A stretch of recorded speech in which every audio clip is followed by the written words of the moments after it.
Good evening, everyone, and welcome back to another episode. We can officially say another episode of Shit I Love with People I Like. I'm your host, the Dork Knight himself, AJ. Oh shit, Chase, say your name again. I didn't put your sound on. My name is Chase. I'm on the internet and Forward Into the Black. How you doing, AJ? There we go. No technical difficulties here. I am doing well. How are you doing tonight? I'm doing good. It's another Hopefully, weather doesn't kill us, or at least kill the stream week. Last week it was you. This week it could be me. Do not believe the beautiful sunny weather outside. We're apparently going to get a ton of hail and thunderstorms later on. So Well, let's hope it doesn't happen. that sounds like fun. I hope sincerely that a tree doesn't fall on your power lines. Impossible. I am higher than the trees. Me too, but that didn't save me. Oh, okay. Ayo. I guess maybe it But would be different if the house was. yeah, if one of the buildings fell on me, that would be maybe more catastrophic. But I don't know why Chase does sound muffled. That's a good question. You do kind of sound like you're in a at the end of a hallway. I don't know. Let me see if I can I know figure out. why. Oh, you do. Sometimes, for some reason, Video Ninja loves to say, "Hey, that shitty webcam you have, what if that was your microphone?" That feels. I feel like that's familiar. I know that. Thank you, Kenny, for calling that out. I was gonna be like, maybe it's just me. So I appreciate you calling it out. Nope. But yeah, you spend money on a microphone and your computer's like, I don't know about that. Oh, I know how that feeling is. I definitely get that. Real quick shout out, because I always forget to pay attention to the TikTok. Shout out to Peyton, who says, good to see you guys. And I said, good to see y'all as well. I will try to be active in the typing chat now that I can do that. All right. I apologize also, everybody, if you hear my dogs going crazy in a little bit. There's going to be people bringing home groceries. They know I'm down here, but you'll probably hear the dogs go a little bit nuts. All food is pets food. That's kind of how it goes in our house. Everything belongs to the pets. When you have 3 dogs, everything belongs to the pets. We have 2 cats. It's all their food. Oh my God. So real quick, to X-Core Gamer Skills point, he said he's using a PS5 controller on his PC, and my PC decided that should be my default mic. No. Yeah. I was using a PS5 controller on my computer the other day, and it decided that should be my default speakers. Not just the mic, the whole fucking speakers. Yeah. This is the deep dive into Hello Kitty Island Adventure 2. Whoa. Don't get ahead of yourself. Spoilers. We just got Hello Kitty Island Adventure 1. Yeah. If you didn't hear, anybody out there is officially a Hello Kitty Island Adventure on Steam. You can play it now.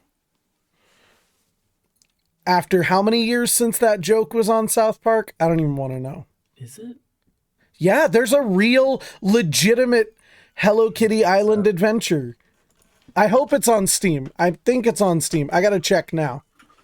Hold on. It is $39.99. $39.99. Or $60 for the deluxe edition. January 30th, 2025. This is Animal Crossing. That's what this is. Oh, hold this on. Is Hello Kitty Animal Crossing.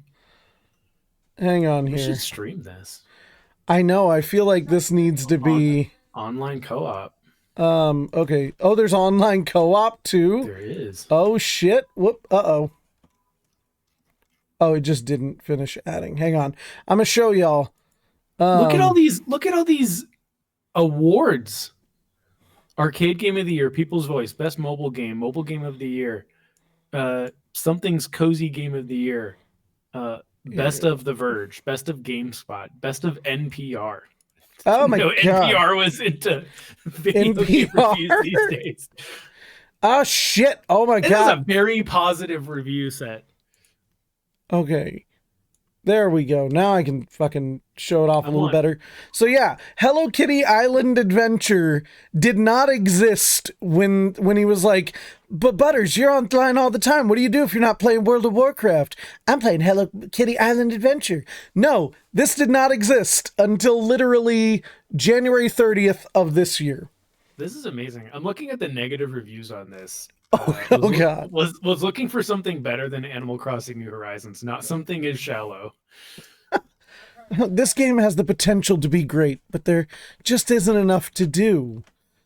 It's all fun in games until you have to climb an icy mountain, rage quit, and decide never to open this game again. Oh my God.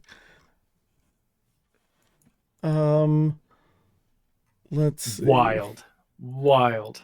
Yeah, so you're welcome, everybody. Welcome to Hello Kitty's Island Adventure being legitimate. I do feel like you're right. We need to stream it, and if there's co-op, it has to happen. Negative review. It's not worth the price, in my opinion. The gameplay is repetitive, and the forced time lock is just a massive bud kill. It's really cute, though. 94 hours on record. What? 94 hours? From Scum Dugong. You know what? Steam. Shout out Scum Dugong, though, or Dugong, because they put 94 hours in. I trust that review. Okay, this is maybe a segue into the actual topics. I am of the opinion, and maybe devs should be able to make this time frame. Maybe just Steam does. When you have a certain amount of hours in a game, I think there's a certain threshold where you're no longer allowed to leave a negative review. Like you volunteered your time. You volunteered your 94 hours to this game. There was something in that game that kept you going. You don't get to leave a negative review anymore. Yeah, I mean that is quite the. You're just a glutton for punishment at that point. It's kind of like there's the guy, I see him on TikTok all the time, who does this game has an hour to impress me, and if it doesn't, like I don't know the guy or anything, but it's like if you can't tell within like a couple of hours if this is the game for you, if you need 94 hours to be like, you know, this game sucks, dude. This game was ass. Yeah, no, I agree, because like there's games where like I'll put some time into it and then I realize that it's not for me. Like, you may put like 6, 8, maybe 10 hours, maybe you finish the game, right? You put 12 hours and you're like, yeah, it wasn't for me. But like, I feel like for me, within 3 hours, I know if I'm like, this is not for me, like this. Like, it does not take me that long to figure that out. Okay, let me see something real quick. Sorry, I was looking at something real quick. Okay, there we are. But yeah, you're right. And I can put that into directly into our topic. It literally took me only a couple of hours to know that I liked Assassin's Creed Shadows. You woke shill. As I've said, I haven't even gotten to the point in the game yet where I get to switch to Yasuke, and I was like, I already like this game. If this was the whole game, I'm good. Like, it doesn't take long to know if you're going to vibe with a game or not, is what I'm saying. And now, I mean, I do agree, though, it was X-Score Gamer Skills who pointed out, if there's like a game-breaking glitch or something, I do see sometimes where people will come in and be like, loved this game, but I'm giving it a negative review because there's a glitch, if you fix it, I'll update my review, kind of thing. I wish that Steam would allow users to add a mixed option in there. Like, you have the thumbs up and the thumbs down. I wish you could do like the squiggly line of like, I'm in the middle of this, or like, I liked it, but it's not my favorite. Like, because obviously, like, the scale of like 1 to 10, there's a lot of nuance in there and people will interpret that differently. But I think if you have people who are just saying like, it's not good, it's not bad, it's just right there in the middle, I think that's fair. Because that's how they do it on theirs. It's like, if the amount of thumbs ups versus thumbs down, like, it gets the mixed review on Steam.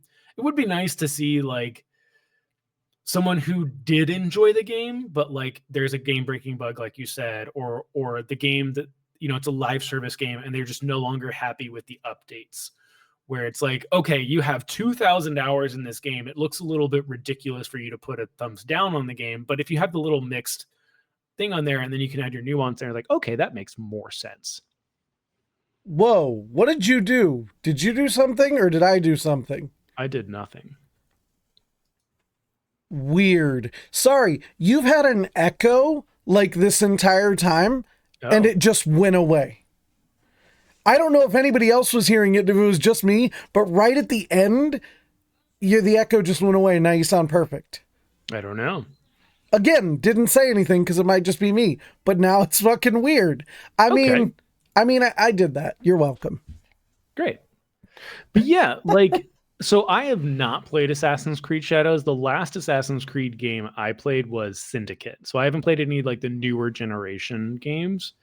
And it's not like that I hated Syndicate so much that I just refused to play. I liked Syndicate quite a lot, actually, but it's not a franchise that I was ever like that enamored with, that I felt the need to like continue. And those games, it felt like just kept getting longer and longer and longer over time, that I was like, it was the JRPG effect of like, I like these games, but it's just such a time sink for me that I couldn't do it. I have it installed on my computer. I do expect to play it at some point now. But what I did finish last night was Star Wars Outlaws, another Ubisoft game. And I have to say, I really, really like Star Wars Outlaws. I don't think it's the most amazing game ever. I don't think it's like going to be a classic. I think it's a good game. I think the story is really good. I think the way the story resolves itself, I enjoyed. But it's where I think we're at the point with Assassin's Creed Shadows, with puppies, Told ya. with Star Wars Outlaws, where I think the distaste for Ubisoft as a company is affecting the narrative around these games. Whereas I think we're at the point where it doesn't even matter if Ubisoft puts out a really good game at this point. Like they put out a 10 out of 10 masterpiece. I don't think it matters anymore. Like I think the internet has kind of made an Ubisoft Ouroboros where it just like, it doesn't matter how good of a game Assassin's Creed Shadows is. It doesn't. It could be the best Assassin's Creed game you've ever played, and it doesn't matter because people just don't like Ubisoft. And it's the thing of like, you don't like something, and so you just assume that the company that made it is putting out a bad product, even though they're not. But that's just how you feel because it's Ubisoft. And I'm like, that's not fair or how the world works. This is the perfect segue to burying the lead here to what we're talking about in general today. And I want to keep those thoughts in people's mind. And I want to kind of go through a little bit of... So what we're talking about tonight is Ubisoft in all of their controversies, and especially with the release of AC Shadows, and the other big one that both of us have played, are interested in, have finished, Star Wars Outlaws. So I want to take it back just a second, because I believe you are absolutely right. And I think this is kind of a great way to segue directly into, like, what did Ubisoft do just in the last 5 years to ruin their experience, to ruin people's picture of them? How did we get to a place where it doesn't matter what they put out? People are just going to hate it before they even see the product itself. Mm-hmm. And I do want to take it back one step before that even, and just kind of talk about our overall experiences with Ubisoft games before we were mired in controversy all the time. Because I think people forget that, like, there was a time when Ubisoft was, like, knocking it out of the park, when they were, like, a beloved studio. Yeah, I think when you look back, even, like, to the early Tom Clancy stuff, not, like, the super early, like, if you look at, like, the original, like, Rainbow Six, which would have been by Red Storm, and then I think it was Raven Shield was under Ubisoft, and then, like, the Ghost Recon game, the original Ghost Recon games were under Ubisoft. Those were, like, critically acclaimed, beloved games. They were up there with stuff like SWAT 4. And then you had, like, the Rayman games, you had Beyond Good and Evil. You had a ton of, like, really, really popular games where they were doing well. If you go back to, like, the first Assassin's Creed 2, like, these were, like, genre defining games. And I think it was just one of those things that over time that shifted for a number of reasons. Cause gosh, like the original Far Cry, Far Cry 2, like those were big games. Those were really like really big deals because they were pushing boundaries. I mean, like I reinstalled the original Splinter Cell probably last year, and I was blown away by how good that game looks. It's an Xbox One game, and like I was like, yes, there's obviously things that look a little dated, but like the shadows look really good. It was a game where it was like the shadows weren't just a setting you turned on to make the game look pretty. Like you had to hide in the shadows and stuff like that. And stuff like Thief back in the day tried it, and no game had done it like Splinter Cell had done back in the day. And it was really cool. Because like, yeah, like I'm trying to think of other stuff like well, and like other stuff that they've done. Like, so I was always a huge fan of Assassin's Creed, but another one is Prince of Persia. Yeah. Like Prince of Persia, The Sands of Time on the GameCube changed my life. Loved that game. It was super innovative. And that's another like little franchise that doesn't get enough love.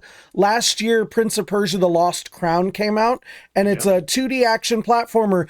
It's fantastic. Yep. Like, it was really, really good. It's on PlayStation Plus right now if you have it. And it is worth playing. And if you can get it at a discount, it was a great game. And again, falls victim to what we talked about with where we are with Ubisoft, that people, no matter how much you talk it up, the second they look it up and they see Ubisoft, they go, fuck that. That's going to be trash. And that was a really good game. You know, even so, I don't play this, but my son does. But Brawlhalla is apparently a popular game. That's like, it's a Smash Brothers clone, and that's a Ubisoft game. Okay. Like, oh shit! We got the little He-Man dance break. Thank you for the sub for 17 months. Shout out to X4 Gamer Skills. That's insane. Love you. Thank you for the sub.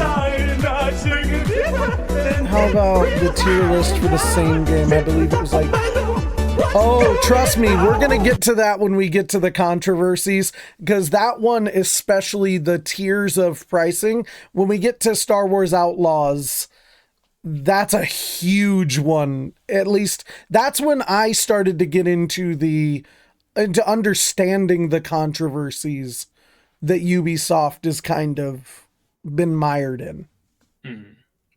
Yeah, we'll get into that because I have a lot of thoughts on that, and more so the reaction and, in my opinion, overreaction on a lot of this stuff.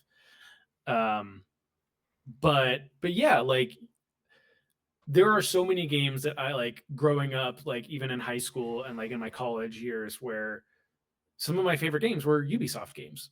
Like I remember like me and a friend were trying to play Rainbow Six Vegas 2 like through some really janky, because they took the servers down, but we were trying to play that together because it was just such a fun game. And it was one of those things of like, it took a very serious tactical hardcore shooter and kind of casualized it in a really fun way.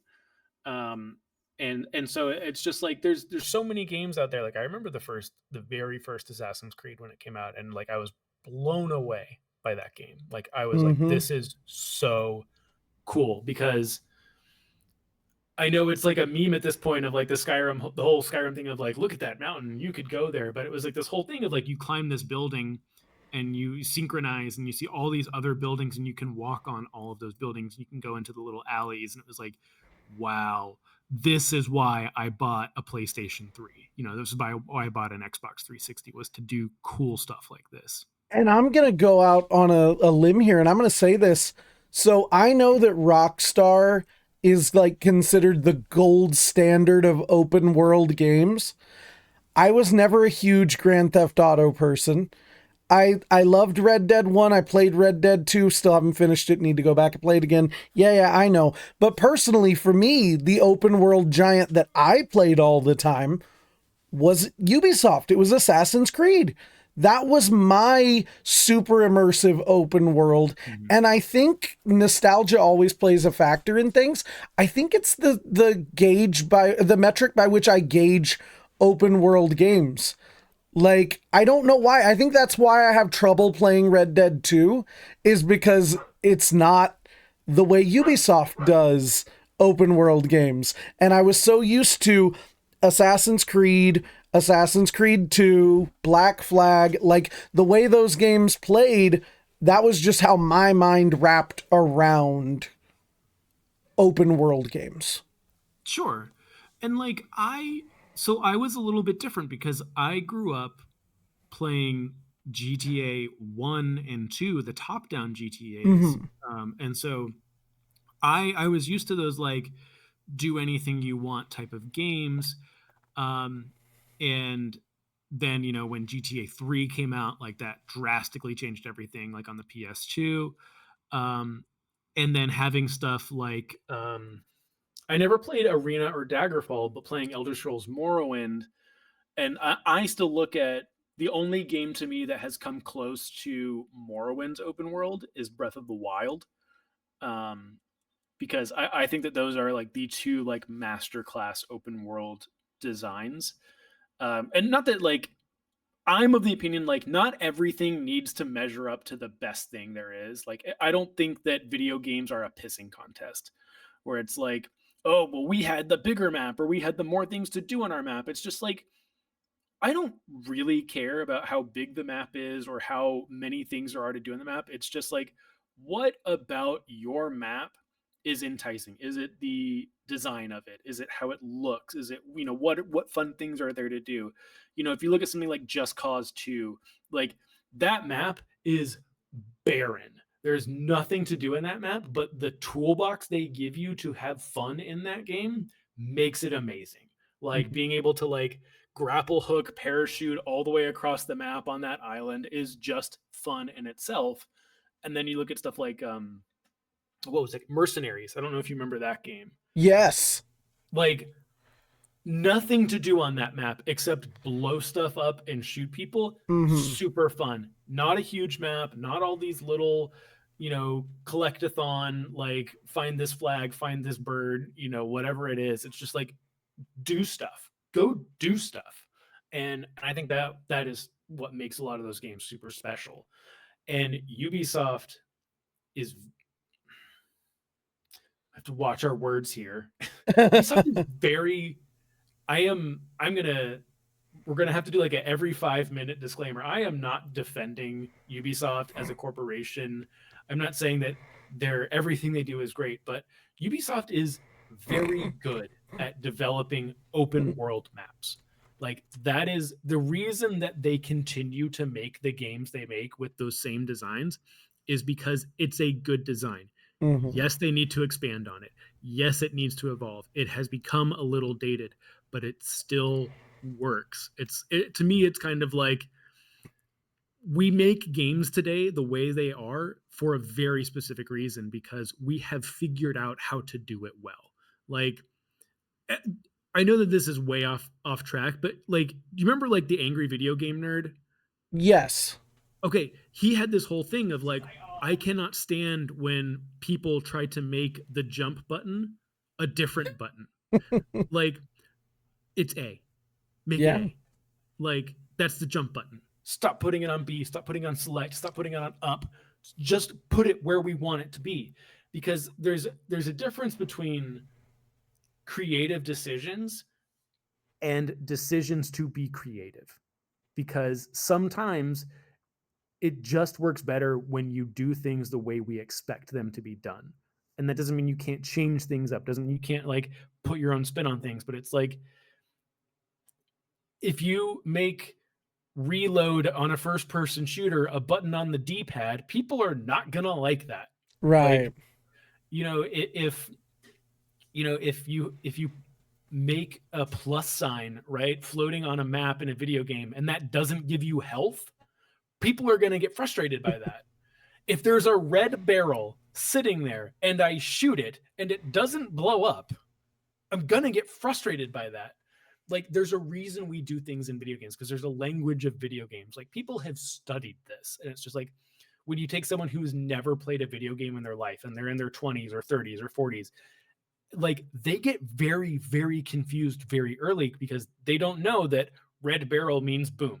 They don't know that plus sign means health. Follow the yellow paint, which we learned today originated in Uncharted. Sorry, I just wanted to throw that out. Well, like it's not even like follow the yellow paint. It's just like follow these subtle indications, because like in Tomb Raider it's white paint, you know, and other games it'll be scratches or something like that. It'll be like there will be something disconnected from the environment that means it's interactable, that is not conveyed unless you have been playing games for a while, which is why Ubisoft has stuck to their guns with their open world system.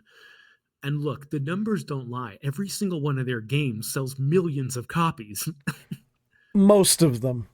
Most of them. I'm gonna say most of them because, and this is kind of how we're gonna segue into talking about those controversies we mentioned earlier, because they have been on a downward trend since about 2020 when everything started going really south for them.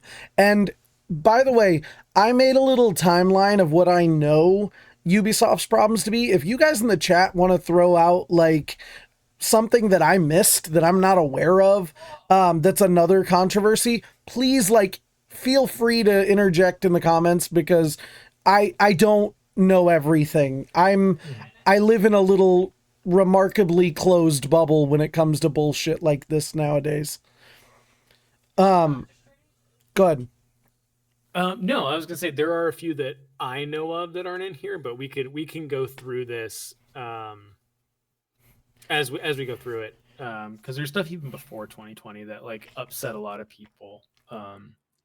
What do you know of that was before the which, by the way, I'm just going to mention this first so that I can get it out of the way, because there really isn't a lot to say about this. One of the big ones that I remember Ubisoft coming under fire for was in 2020. There were sexual assault allegations against the company, and 3 executives resigned in response to these claims.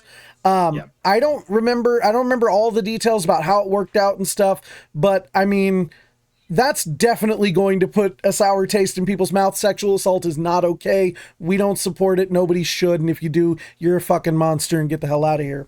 I said what I said. But I just wanted to throw that out there, that's where I knew that things really kicked off. But what was going on leading up to around 2020? So I'm not even going to try to remember the year. This was like in the 2010s.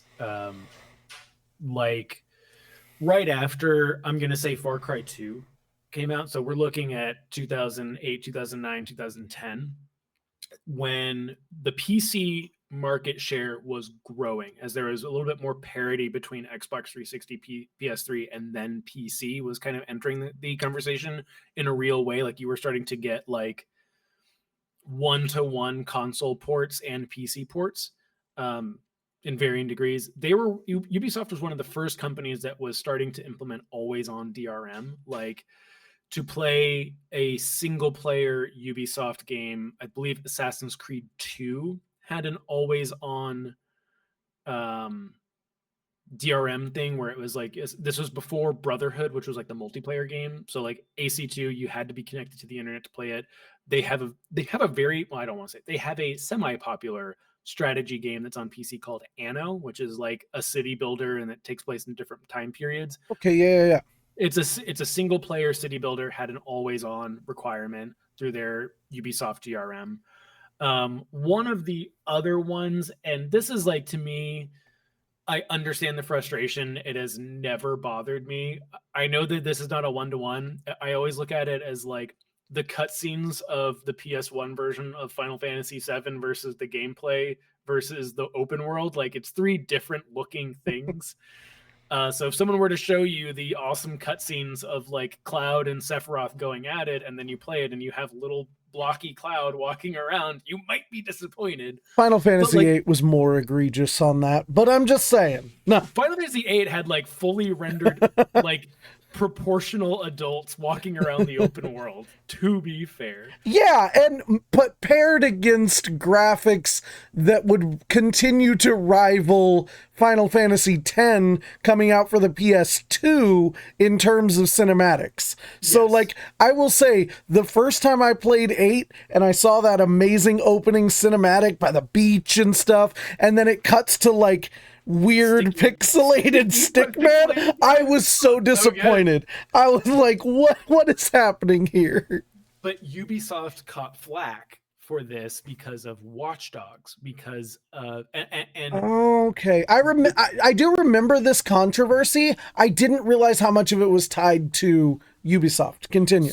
so this is the thing that, like, I personally get frustrated with when I see discussions of graphics, because I can think of one specific time where a video game had really hyped it up visually, and then when the actual game came out, it was significantly worse. Because Watch Dogs, if we're being for real, the downgrade from the E3 trailer was the rain effects were not as good. Like, they had some really cool stuff where, like, the individual rain droplets were reflecting off of the car's headlights. It looked amazing. That was not in the final game. There was, like, a nightclub that he walked into, and there was a ton of people populating this, and, like, a lot of the lighting and smoke effects were really cool. Did not make it into the final game. But overall, like, when I played Watch Dogs and I completed Watch Dogs, and I don't think it's the best, like, open world GTA clone, but it did enough, like, interesting things that it kept me engaged. It was still a really pretty game. Like, some of the effects, especially when it was raining, were still really nice. But like I said, the one game I remember where it was like, oh my gosh, do you remember a game called Haze for the PS3? Oh my god, I think I like it. It sounds like familiar. The Halo killer. This was going to be the revolutionary. Oh, It had, like, a yes. dude with a yellow mask, and, like, it was cut with his eye showing, and, like, the gameplay trailers were like, oh my god, the power of the PS3 is finally being unleashed. And, like, the game came out, and it genuinely, like, not even as a joke, it genuinely looked like an early PS2 game. Like, it was not, and, like, the game was boring.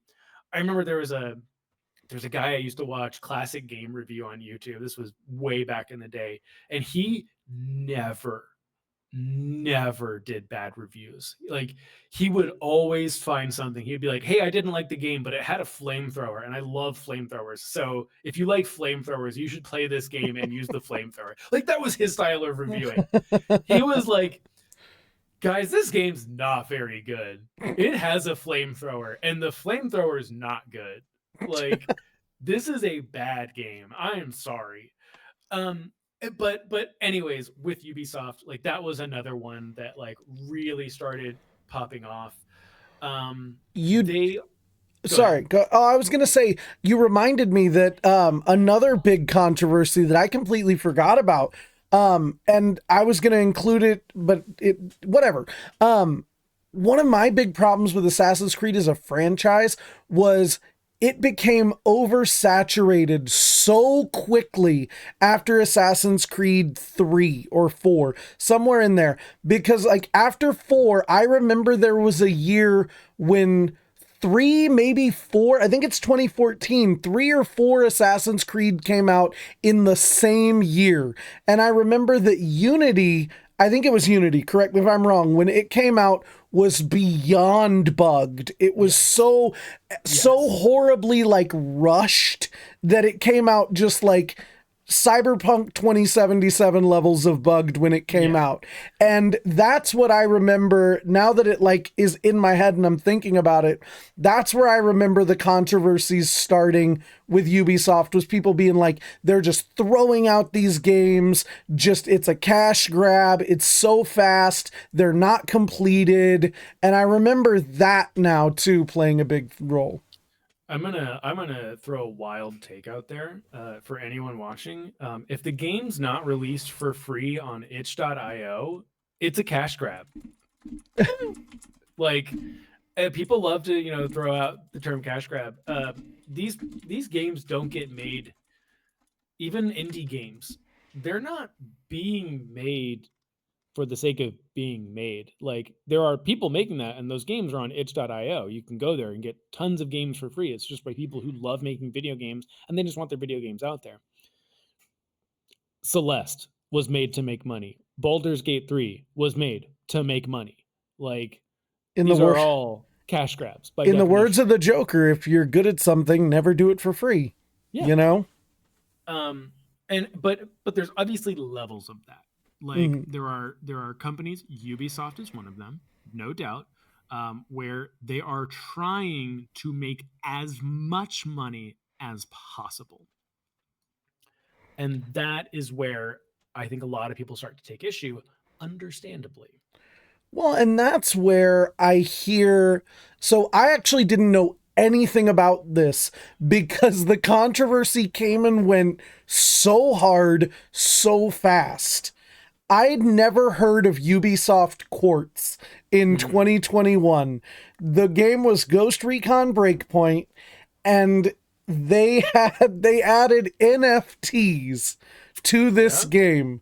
And like, if I understand it correctly, now I don't always understand NFTs in general, but it was basically just playable in-game content, just like skins that were one of a certain amount. They were digits, as they called them, but they were playable like skins and cosmetics, that there were only one of a certain number made. And if you purchased it, you could use it, but then you could sell the ones that you didn't want anymore to purchase other digits, but like not for actual money, just for other NFTs.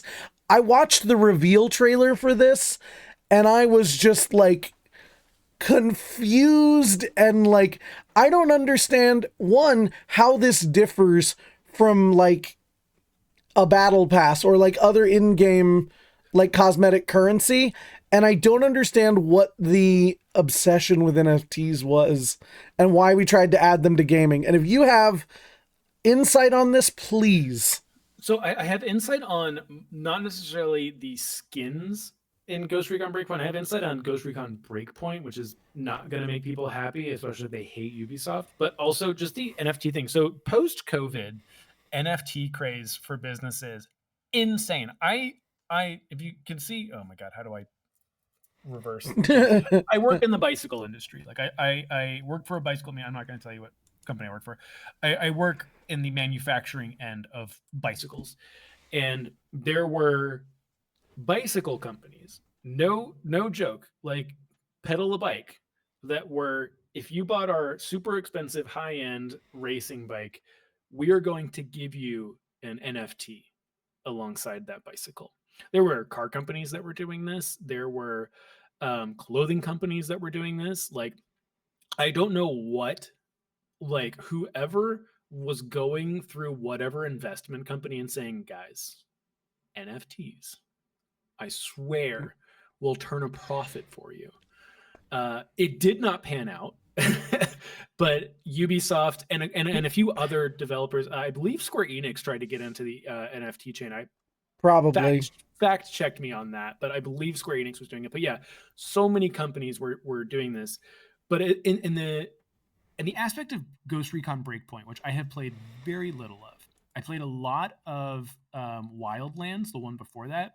But here's the thing, and we'll talk about it a little bit when we kind of talk about Star Wars Outlaws. But it's funny you brought up Assassin's Creed Unity, because of the companies out there, when they make a mistake, not every time, but a lot of times, they go above and beyond to fix it. Because the thing about Ghost Recon Breakpoint was, when that game came out, a lot of people weren't happy with the game, because people weren't happy with Wildlands largely because of it was a deviation from the franchise's roots. Totally understandable. You're going to get people upset whenever you change the kind of core concept of a franchise. But it was a good enough game that people liked it and were excited for a potential sequel.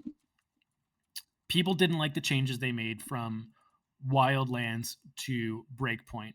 So what they did was they totally, completely reworked that game, like from the ground up.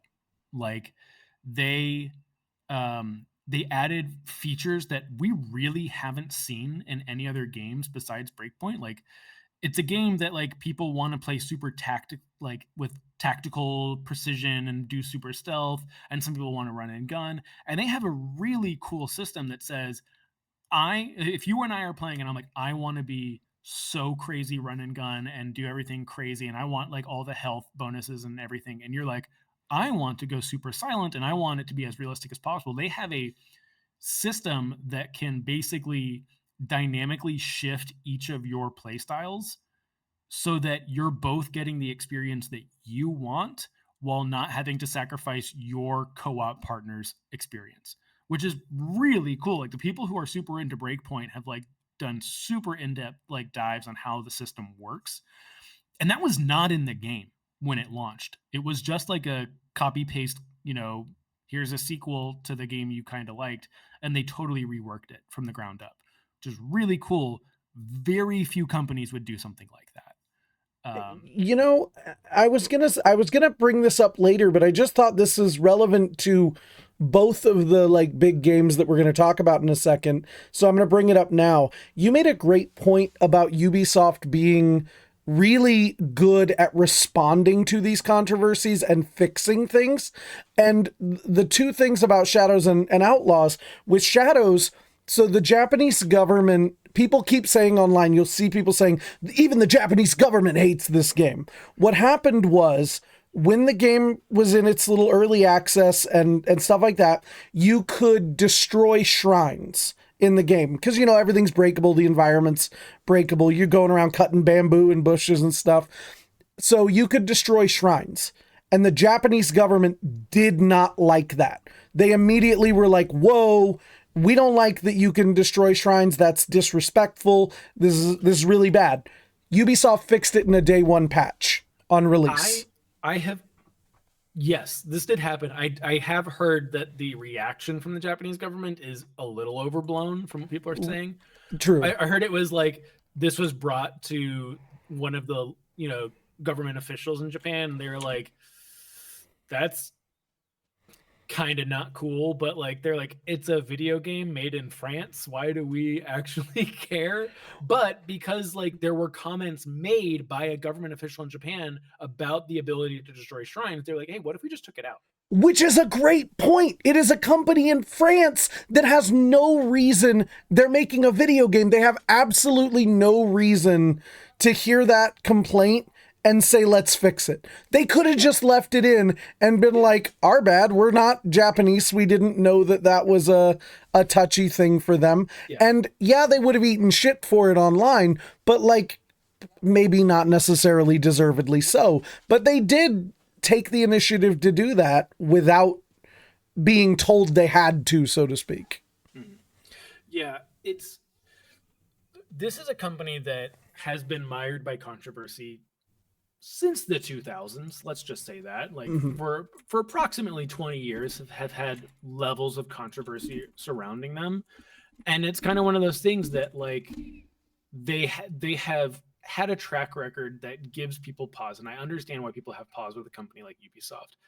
But at the same time, it's just one of those things of like, Assassin's Creed Unity did ship super broken.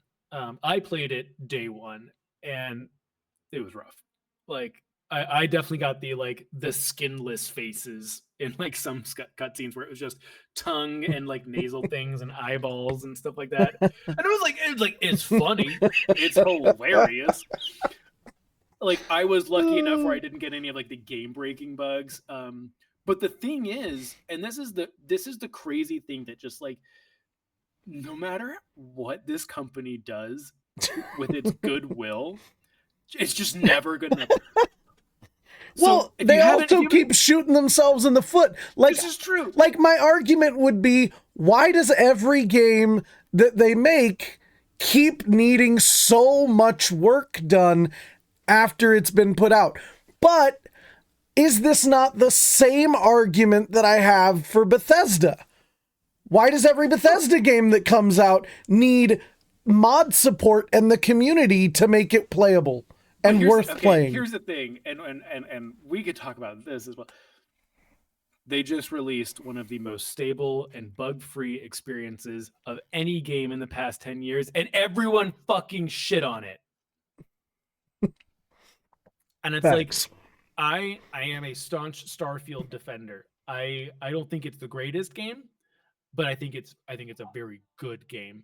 And it was the most stable game that Bethesda has ever put out, at the very least. But it was more stable at launch than so many other games. Like, there were not that many issues with that game at launch, outside of like generic, every game kind of has these bugs type of bugs. And it's just like, you're right in the sense that it didn't come out buggy. It just came out with exactly the problems that I assumed a Bethesda game would have. Like Skyrim in space. Yeah. And like, that's, I think, we're upset. And you know what? To bring it over back to Ubisoft a little bit, the one thing that I will give Ubisoft over a company like Bethesda, since we're comparing them, is that, for example, Assassin's Creed Shadows really does take a lot of the best lessons from the previous Assassin's Creed games and improves upon them, whereas Starfield really feels like Skyrim in space. If you told me that game came out 3 years after Skyrim, I would probably believe you. Like, sure. They didn't reinvent the wheel. They didn't really do much with that game.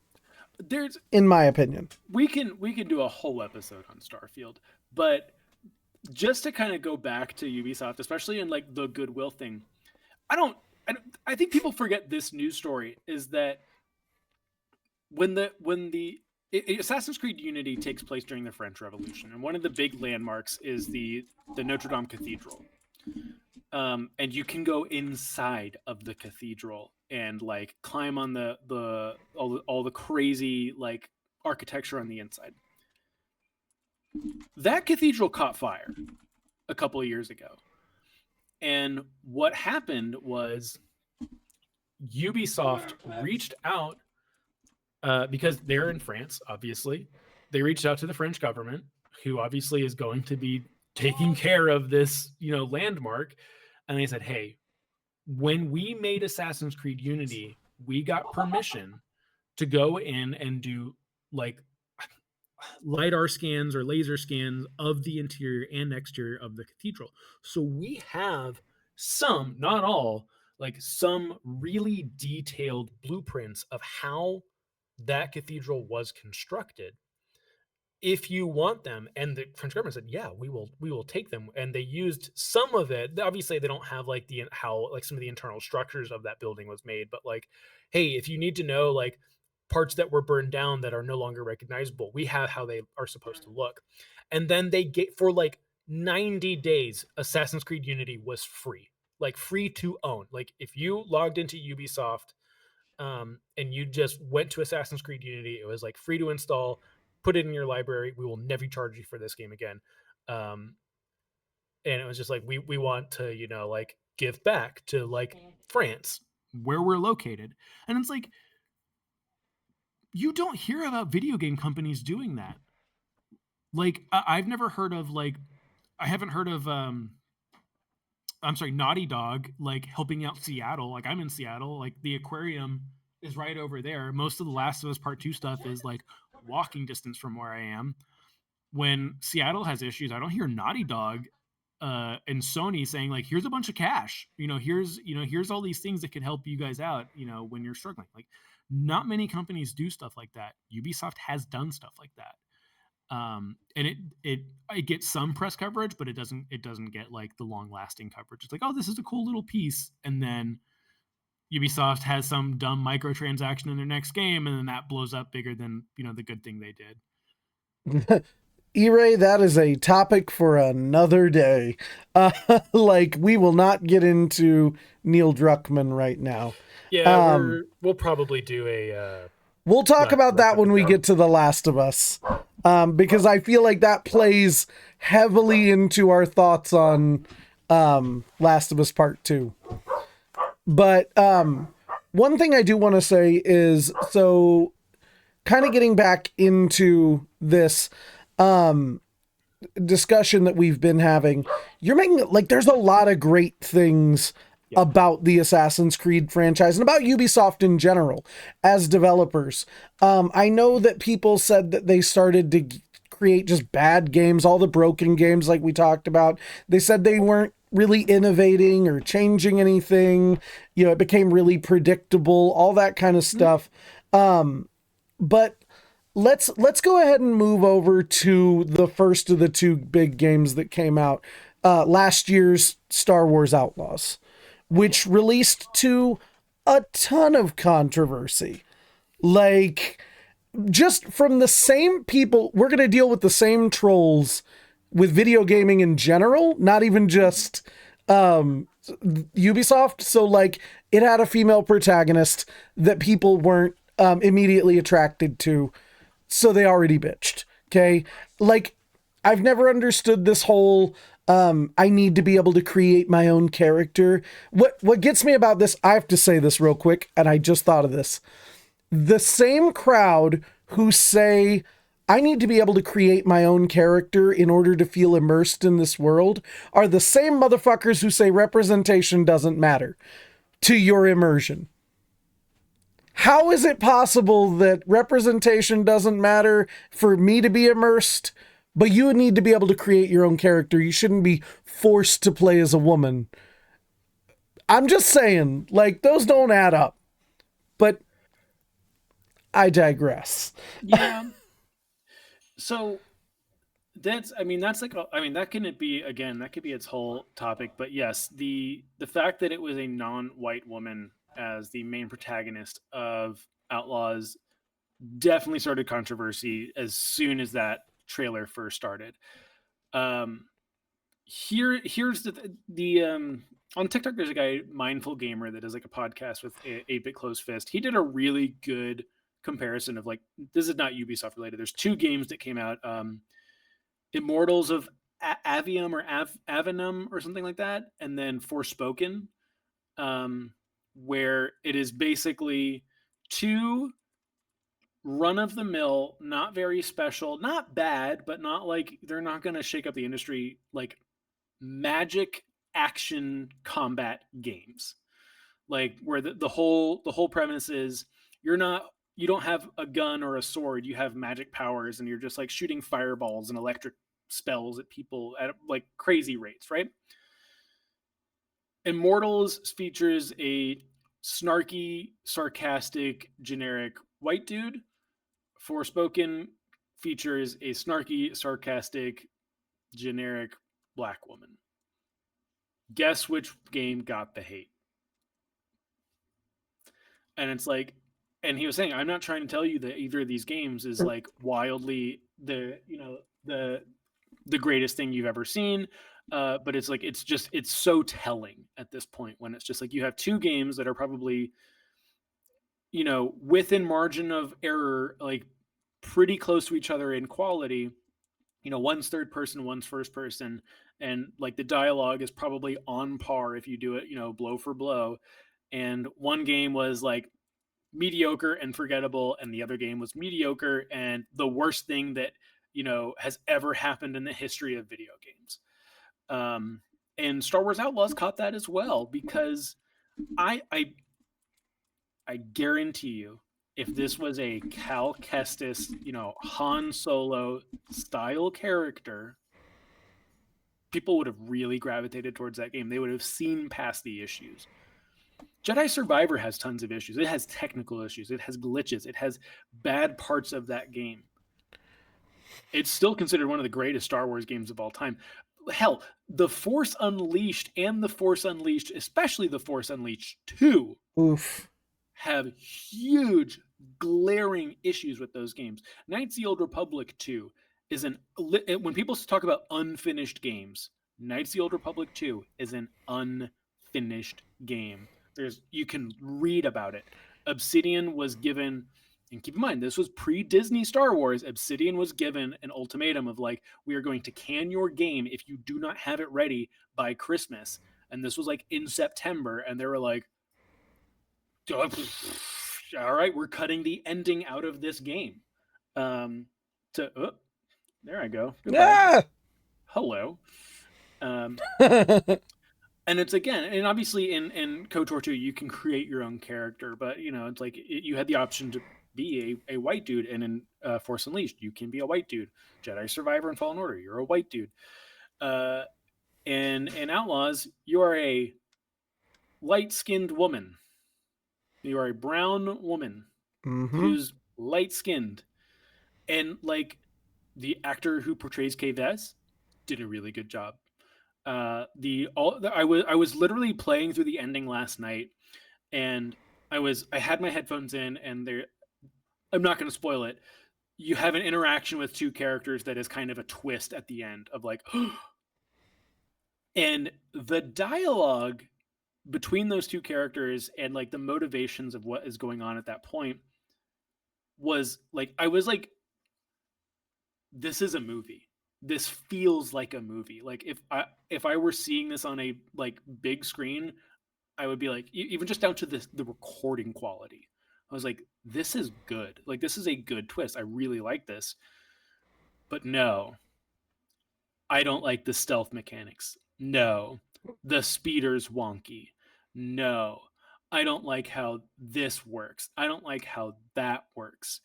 And as someone who's very into the space genre of video games, the conversation of, I don't like the fact that there's a loading screen going from ship to planet in Starfield. I don't like the fact that they hide the loading screen behind clouds in Star Wars Outlaws.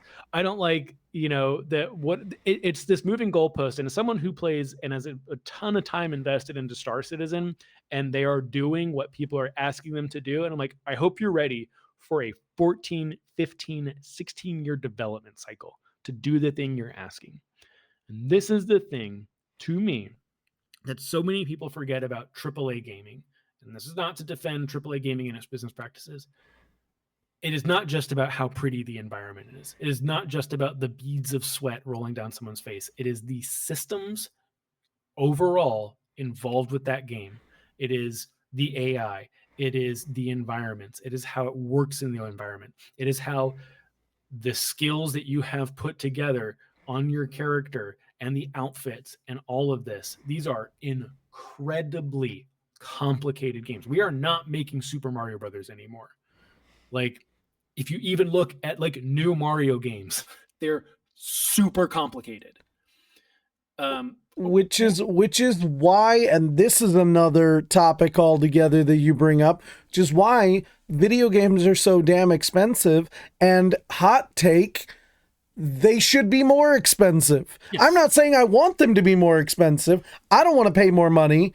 But based on the time and the effort and paying the people what they're worth who develop these games and the money that they make on the back end, they should be rightly more expensive. But that's, like I said, a topic for another day. Yeah, like you can peel back that onion and look at like corporate executive salaries that are bloating the price of these games. You can look at overbloated marketing budgets that are bloating the prices of these games. Like there are things that are affecting the cost of what you pay every time you get a video game. And this has all been the reason, like Game Pass and Ubisoft Plus and EA, whatever their thing is, it doesn't matter. The reason it's doing it is this is subsidizing like the gaming industry right now. Is it's basically like there are people, they are counting on more people to subscribe to Ubisoft Plus just to play Assassin's Creed Shadows. And then they're going to keep that subscription, and they're probably not going to play anything else. And they're hoping that enough people will eventually have a subscription that lasts longer than the MSRP of that video game. This is how Netflix works. Mm-hmm. This is how Best Buy gift cards work.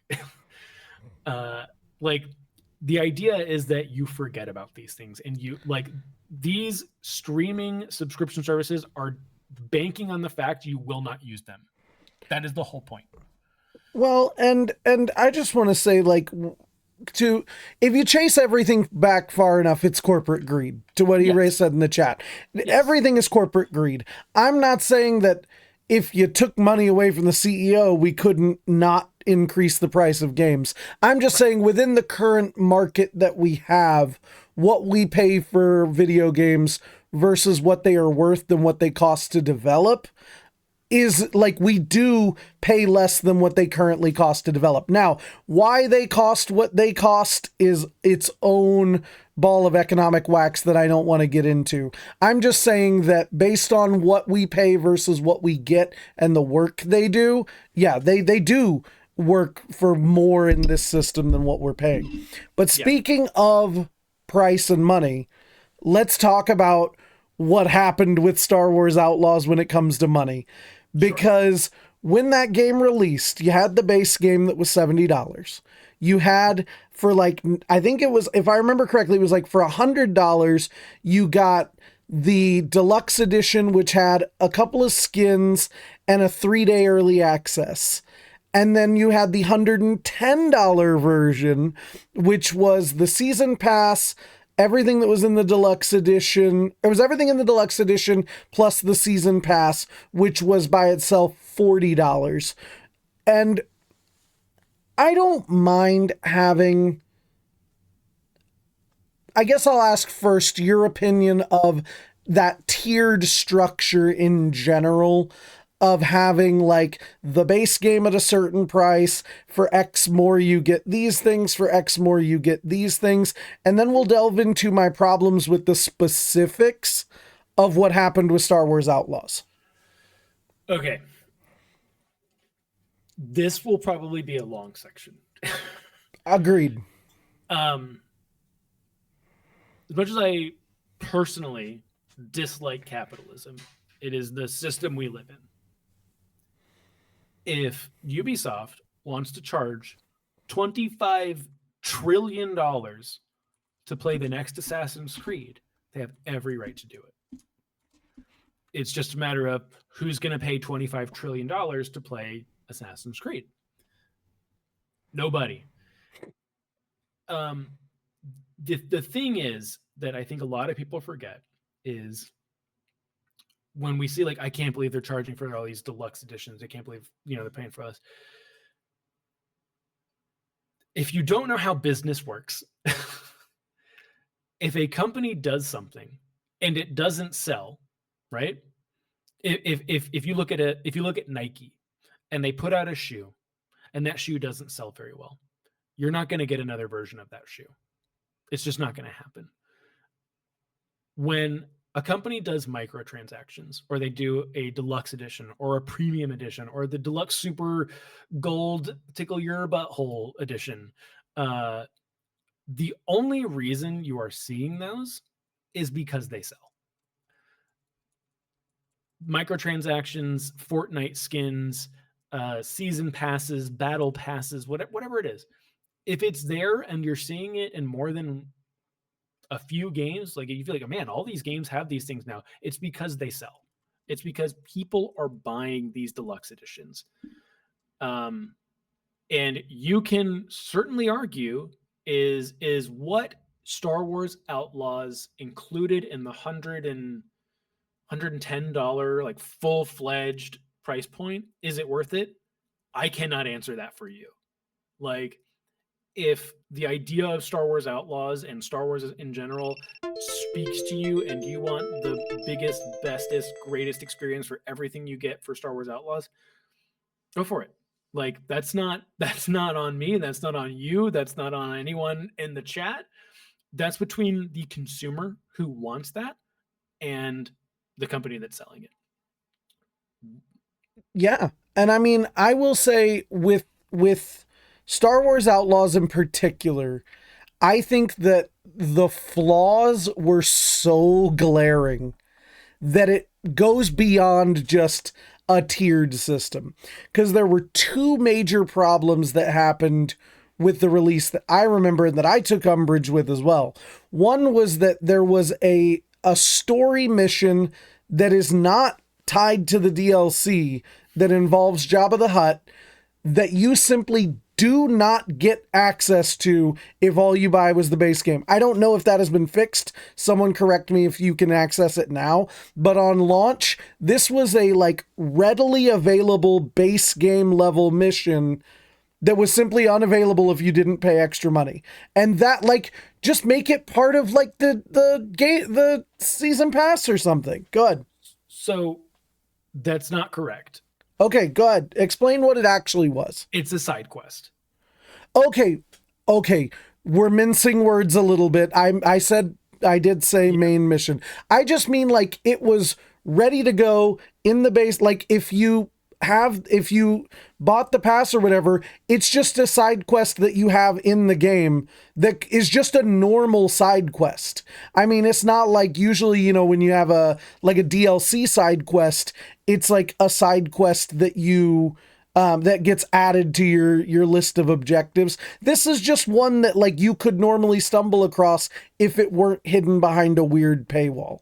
And that's what was weird to me. So I re-upped my Ubisoft subscription to start because I played it for a little bit, and then just so many games were coming out alongside Star Wars Outlaws at the time that like I was at the last mission basically, and then like dropped it, and then picked up a couple other games and haven't played it since, and then I started playing it like 2 days ago again. And when I upped it, it automatically put me in the super premium high tier whatever version of the game. And it basically gives you a notification that says, hey, someone has a new quest for you. Mm-hmm. That does not show up if you didn't get the premium whatever edition, or you didn't pay for the Jabba's thing. I have not done the mission. I'm not a DLC type of person. But essentially, the way I would explain it is kind of the same way with a little bit less content than like you've been playing the new Resident Evil games.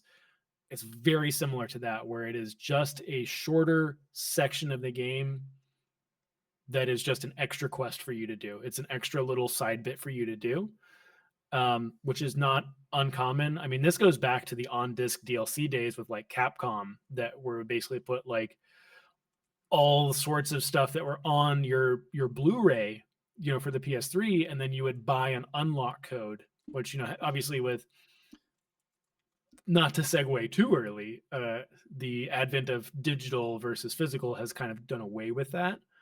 But here's where I take issue with this is, yes, I do believe this like chopping games up to sell later is like not great, but there's a huge double standard in the industry about this stuff, because Monster Hunter Wilds came out a few weeks ago.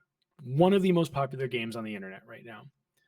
That game has an insane amount of microtransactions. They have microtransactions to change the appearance of your character if you want. If you change the appearance of your character too many times, you then have to pay Capcom like $5 to redo it. And they've done it like since Monster Hunter World.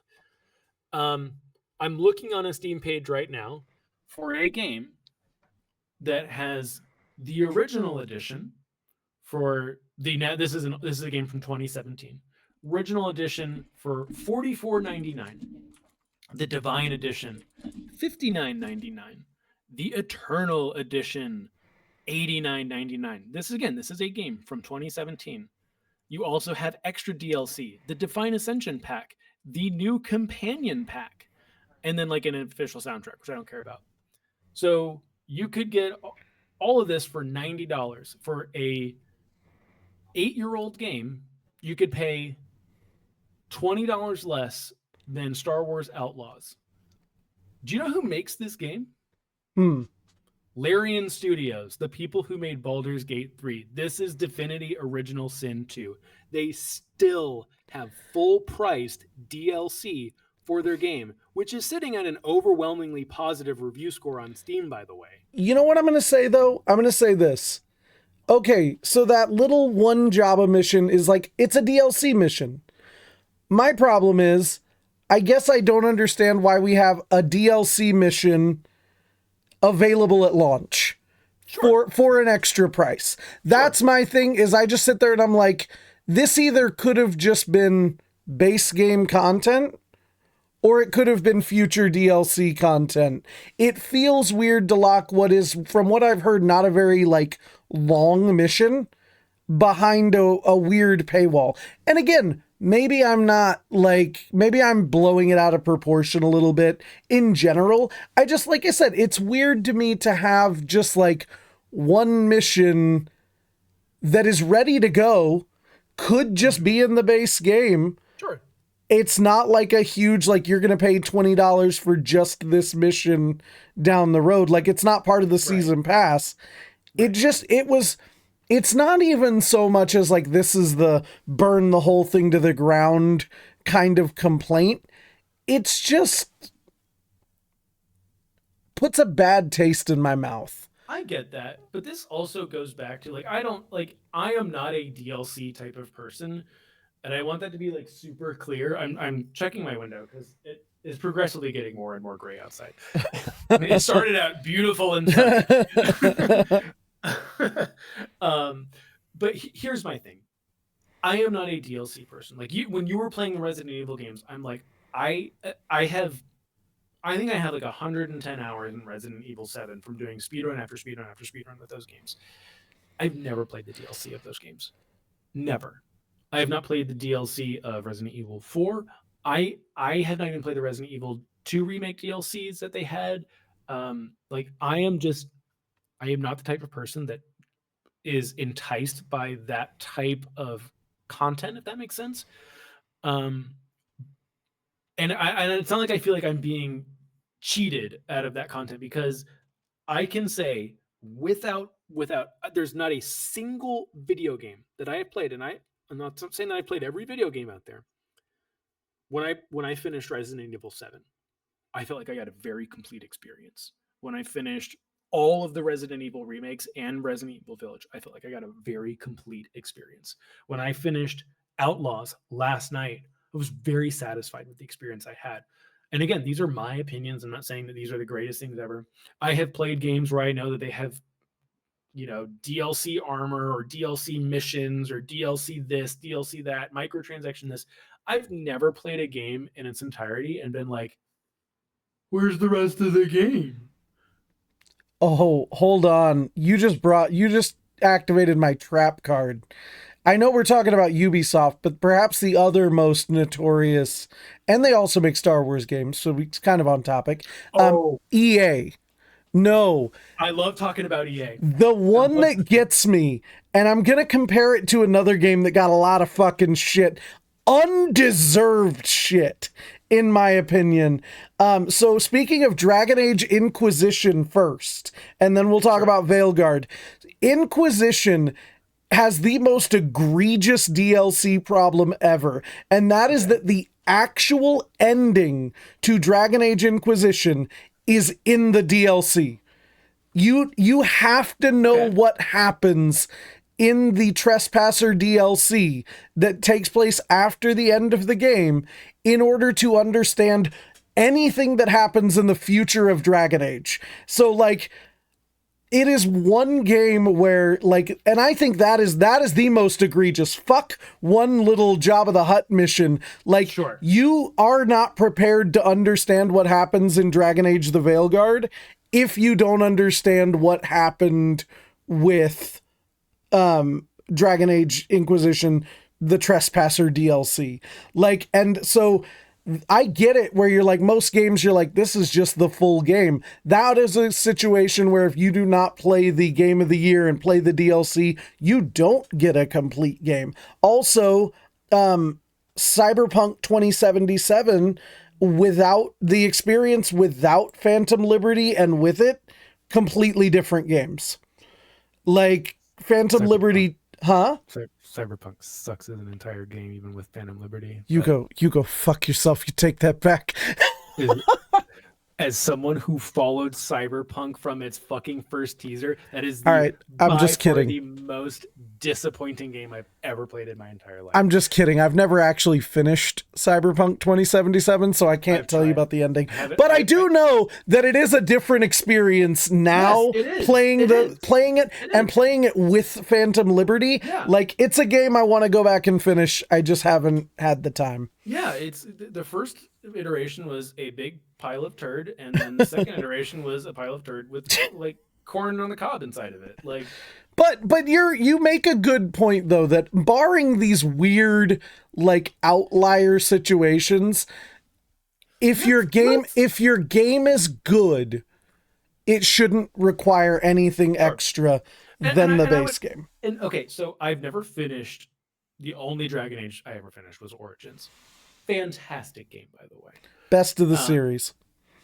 I have played 2. I didn't hate 2 the way a lot of people did, but I didn't finish it. I played Inquisition. I didn't hate it. I actually liked it more than 2. Didn't finish it. I was dating someone at the time that was super into all the Dragon Age, was like staunch Dragon Age 2 defender. And I know what you're talking about because she finished Dragon Age without the DLC, and she's like, "Fucking what?" And I was like, "Oh, that." I was like, I didn't know about the DLC until later. I was like, "Oh, that's kind of a disappointing ending," because I was watching her play. I was like, "That's kind of a lame ending, like a lame boss that takes no effort, basically." And I was like, "Okay, yeah, that sucks." But let's talk about EA, and we'll also talk about Ubisoft. And we're going to talk about a movie that just came out because this is, to me, the most infuriating thing about video game discourse, about the corporate greed, et cetera, et cetera, et cetera. As I said, they wouldn't do these things if they weren't making money. Like, if people were not buying games that, you know, when they're chopping story bits out, they're adding microtransactions, all this stuff, they wouldn't be doing that if it wasn't making money, or if they weren't being regulated by the federal government in the case of like loot boxes. And, you know, speaking of developers listening to and understanding that, I will also shout out Dragon Age the Veilguard.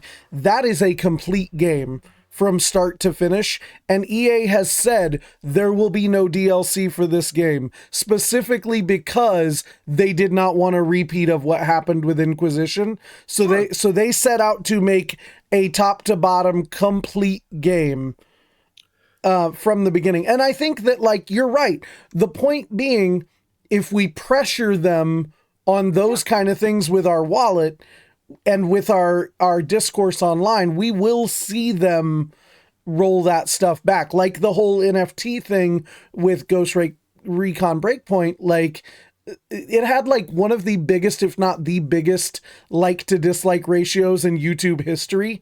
That video was like 96%. And like, we haven't seen anything like that since. Like, that went away hella quick. So to talk about EA and kind of even with that like to dislike ratio and the internet's overreaction of video games, because yes, something like Ghost Recon Breakpoint having like the most like dislike ratio, something like Battlefront 2's like PR Reddit post being the most still to this day is like the most disliked or most downvoted Reddit post in history. And I'm like, there are white supremacist groups on Reddit that you could be downvoting to oblivion, but no, you're upset that you have to grind for Darth Vader in your Star Wars game.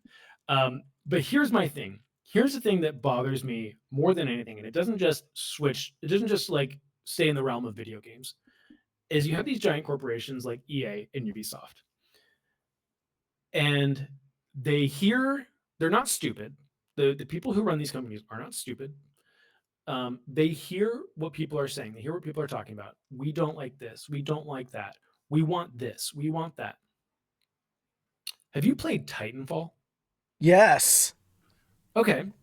Titanfall 1 was, I don't know if you know the backstory of Titanfall at all. Go ahead. But so Titanfall 1 was the two main developers that were in charge of Call of Duty, like from Call of Duty 1 up into Modern Warfare 2, like for a lot of people, the golden age of Call of Duty.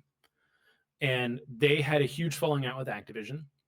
And they said, you know what?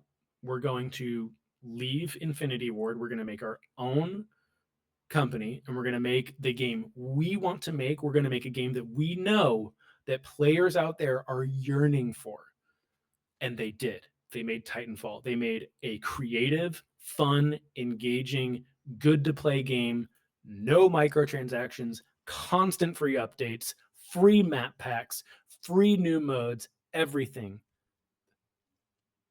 Game was abandoned in 60 days by the player base. Yeah. Fast forward 2 years, they got feedback because they tried new things. Hey, what if we told the campaign within the multiplayer modes? Something that had never been done before. And they tried it, and it didn't go over super well. Okay, well, we're going to give you a campaign. So they do Titanfall 2. And they take all the feedback from Titanfall 1.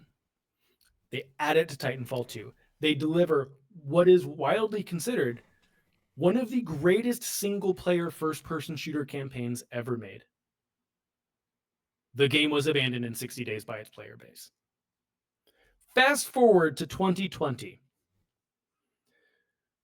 People are all over the internet saying, hey, we're tired of these $60, $70 games. We're tired of this live service bullcrap. We're tired of all of these microtransactions. We want to return to form. Video games used to be better. And in this little corner of Star Wars, like, you know what I miss? I miss X-Wing versus TIE Fighter. That was such a good game. We should bring back a Rogue Squadron.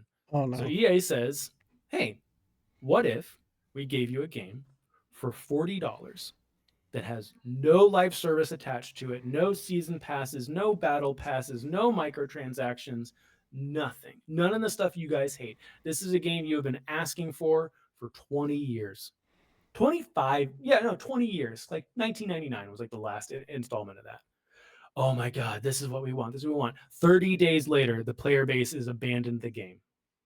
Titanfall 2, Star Wars Squadrons are not bad games. They are well-made games. They were made with care. They were made with love, and they were abandoned.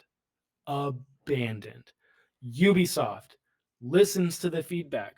They give us one of the best 2D platformers in how long last year with Prince of Persia, and it sold like dog water. Yep.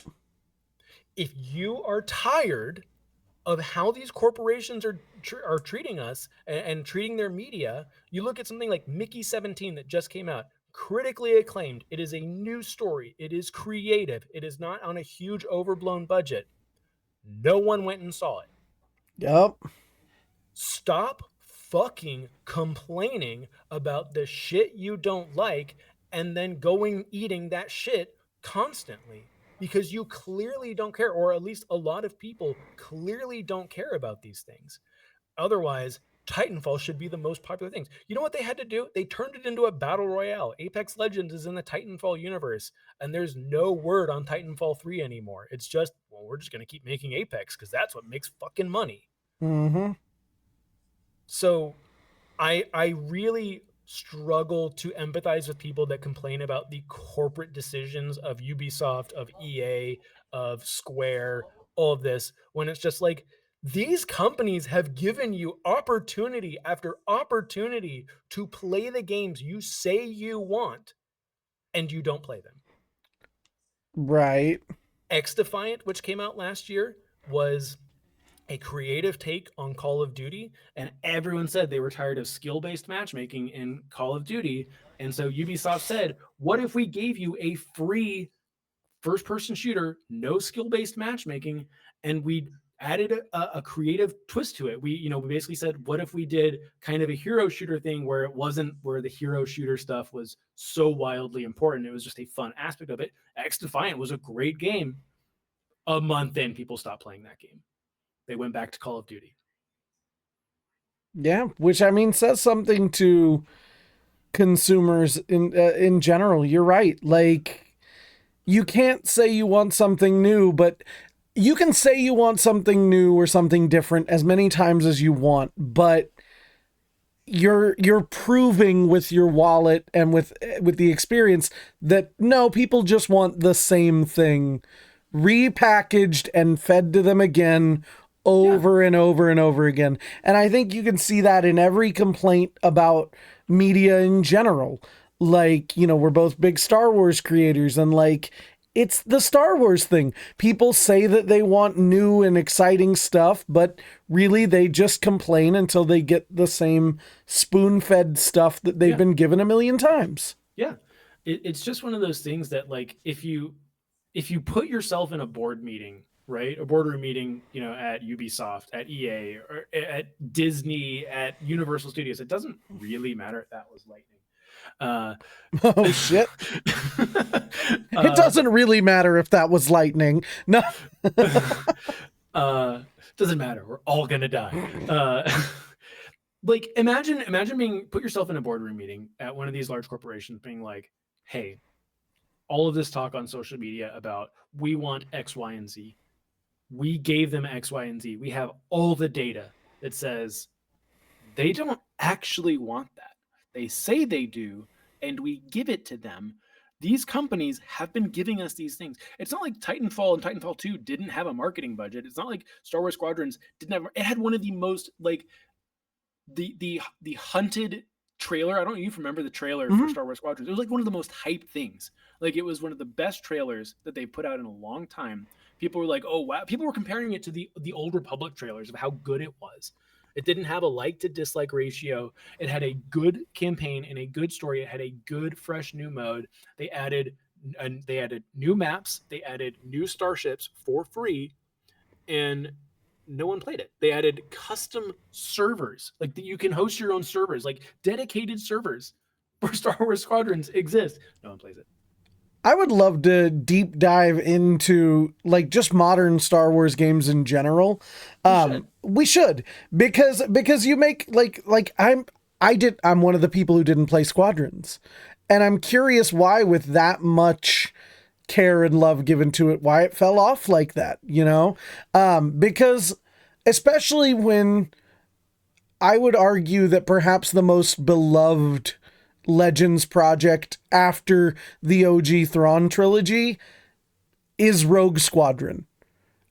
I'd say I mean, it's up there. Like, the big three are Thrawn, KOTOR, and Rogue Squadron. Yeah. Excluding KOTOR, I was excluding it. Like, I was just thinking of the books. But you're absolutely right. But like, yeah, like there are few things as lauded from the Legends era, and rightfully lauded, in my opinion, as the Rogue books, Squadron games, series. Good everything. Like that, I know that, like, maybe today it's a little less so, but like the starships have always been a huge draw of Star Wars for a lot of people. That's thunder. If I disconnect, this is why. But this is the thing of, it's just like, I am all for holding corporations accountable for their bad business practices. Ubisoft has bad business practices. Ubisoft should not be charging for some of the things they're charging for. I do think, excuse me, I do think that some of the deal, like if we look at Outlaws DLC, special edition, whatever you want to call it, it's not great. I don't like it. I'm also of the opinion no one in this industry is holding a gun to your head to play these games. No one is holding a gun to your head to buy the super extreme awesome enhanced edition. Like, that's not it. And it's just one of those things that in an industry of digital games, these, by and large, most AAA games will go on sale sometime after the game has been released. Like, I think I've seen Outlaws as low as like $25 at this point, and it's not even a year old. And me personally, I think the game is worth its full retail value. I think the one thing about Outlaws that I think it does better than any other Star Wars game is the immersion factor. Like walking around Mos Eisley, walking around Kajimi. It's like walking around, like doing the Canto Bight, like beginning and end missions is like, I'm here. This is wild. Like there's a shootout in the casino. It's not a spoiler. There's a shootout in the Canto Bight casino, and it's like, this is straight up the Canto Bight casino. This is cool. Like going into the Mos Eisley Cantina, and you know you can see the blaster mark. You know,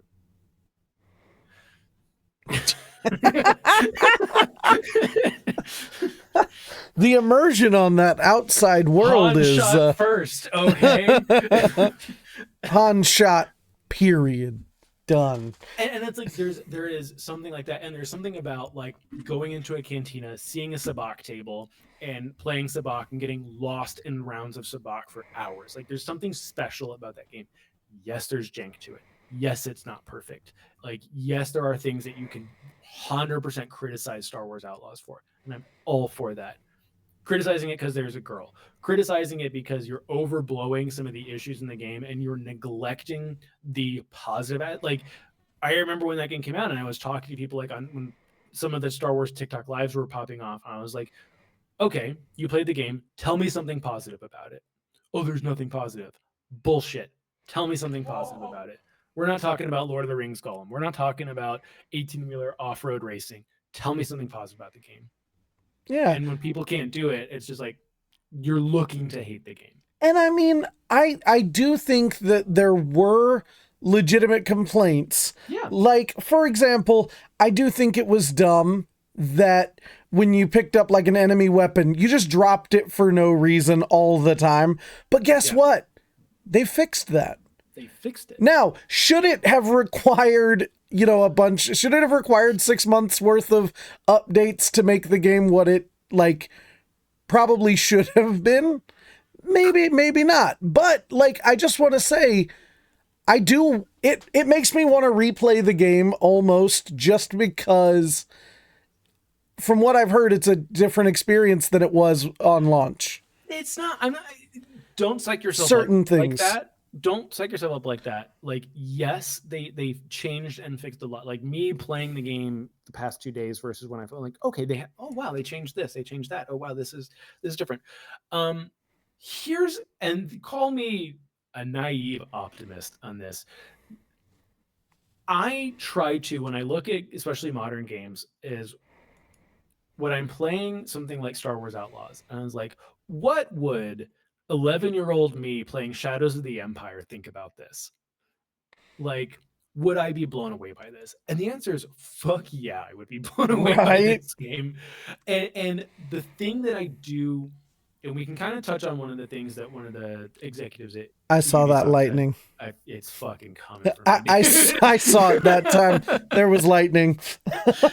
But the thing is, this is my optimist viewpoint of this, is I can think of so many games from the NES era to, let's just say, I'm just going to say the PS3 era, where if a game came out and it just wasn't good, that was it.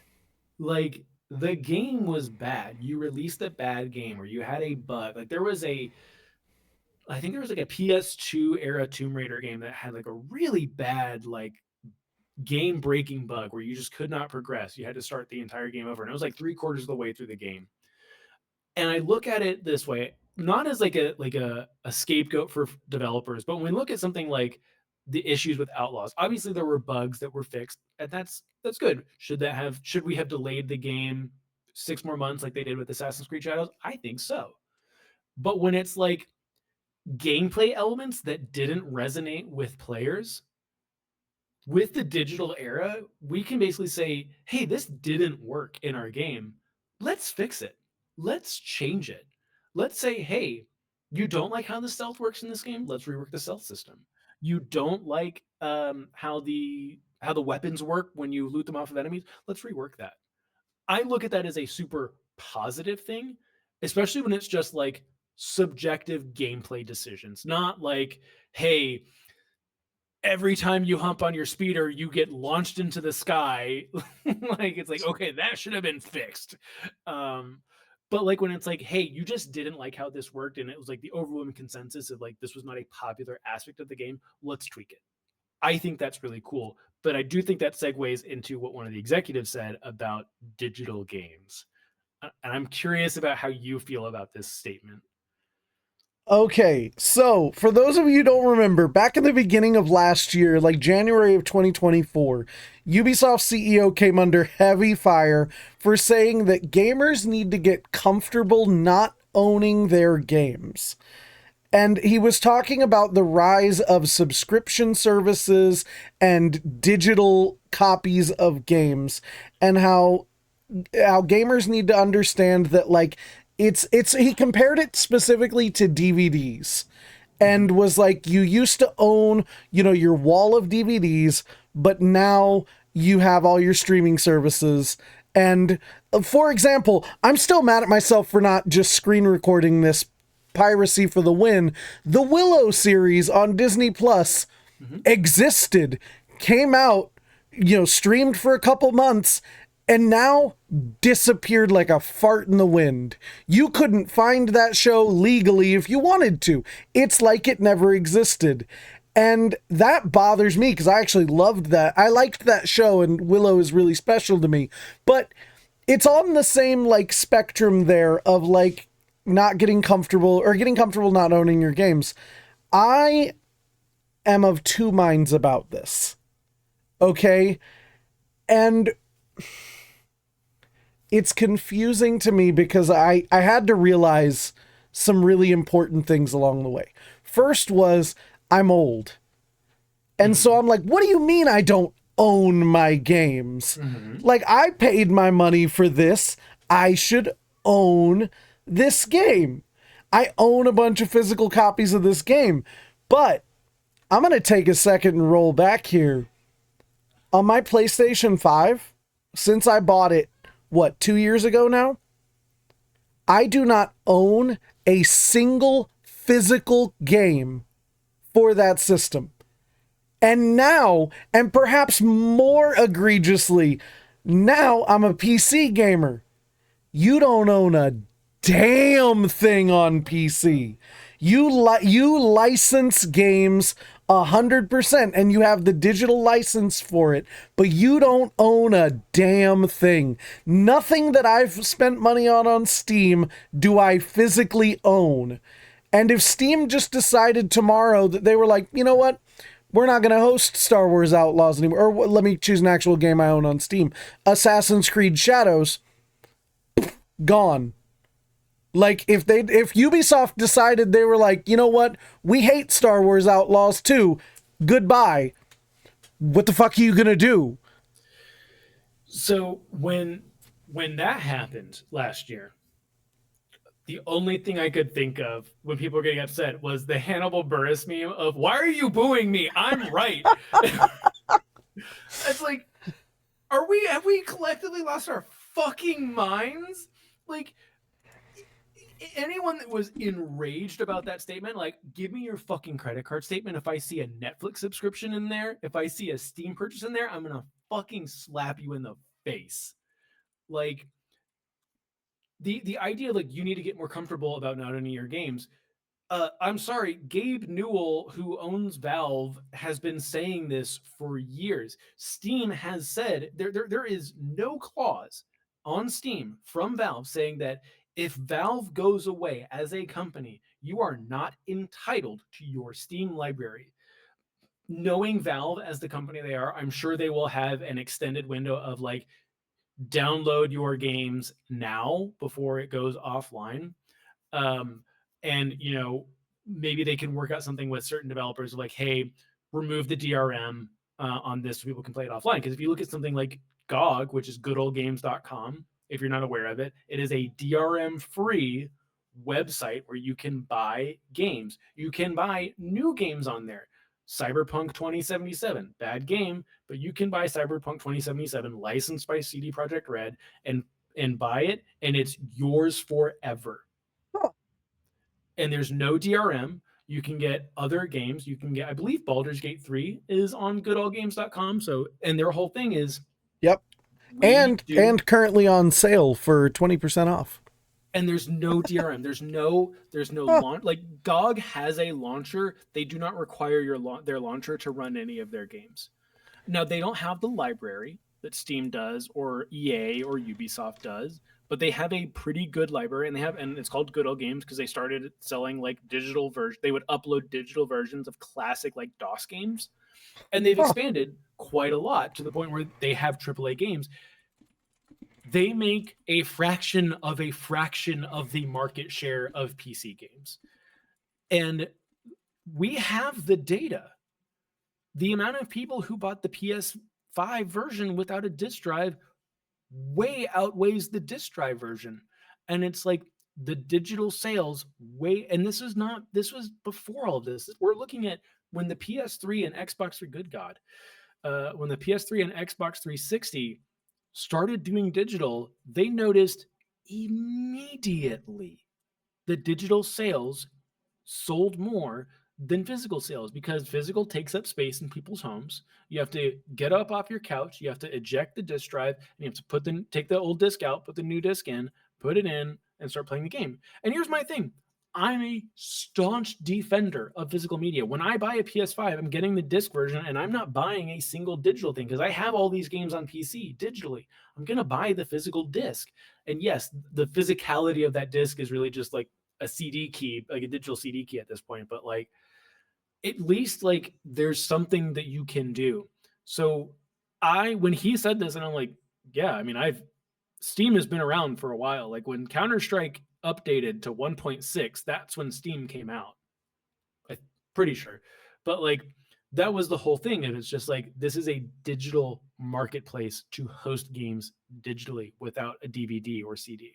Score Gamer Skills in the chat is absolutely correct. At this point, a disc copy is just a license to own that game on the disc. Like the fact, as soon as it started where when I put in the disc, I have to download the rest of the game in order to be able to play it. Yeah, we were cooked. Like the idea of not owning your physical, like you were already cooked at that point. Like it is controversial to say it, but it is, the idea is not, the idea is wrong though. Like, or the idea is right though. Like you have to get comfortable not owning your games. Now, do I feel like it's fair that if I spent, $10 on a movie on Prime and they remove it, yeah, I do feel like I kind of should get that credit back or something, because you've removed something that I paid for. But like, what if I bought that movie 15 years ago? Like, should they be required to? But like, you go to the movie theater, you pay $20. You get to go see that movie whenever you want. No. You're technically renting the space of the theater, right?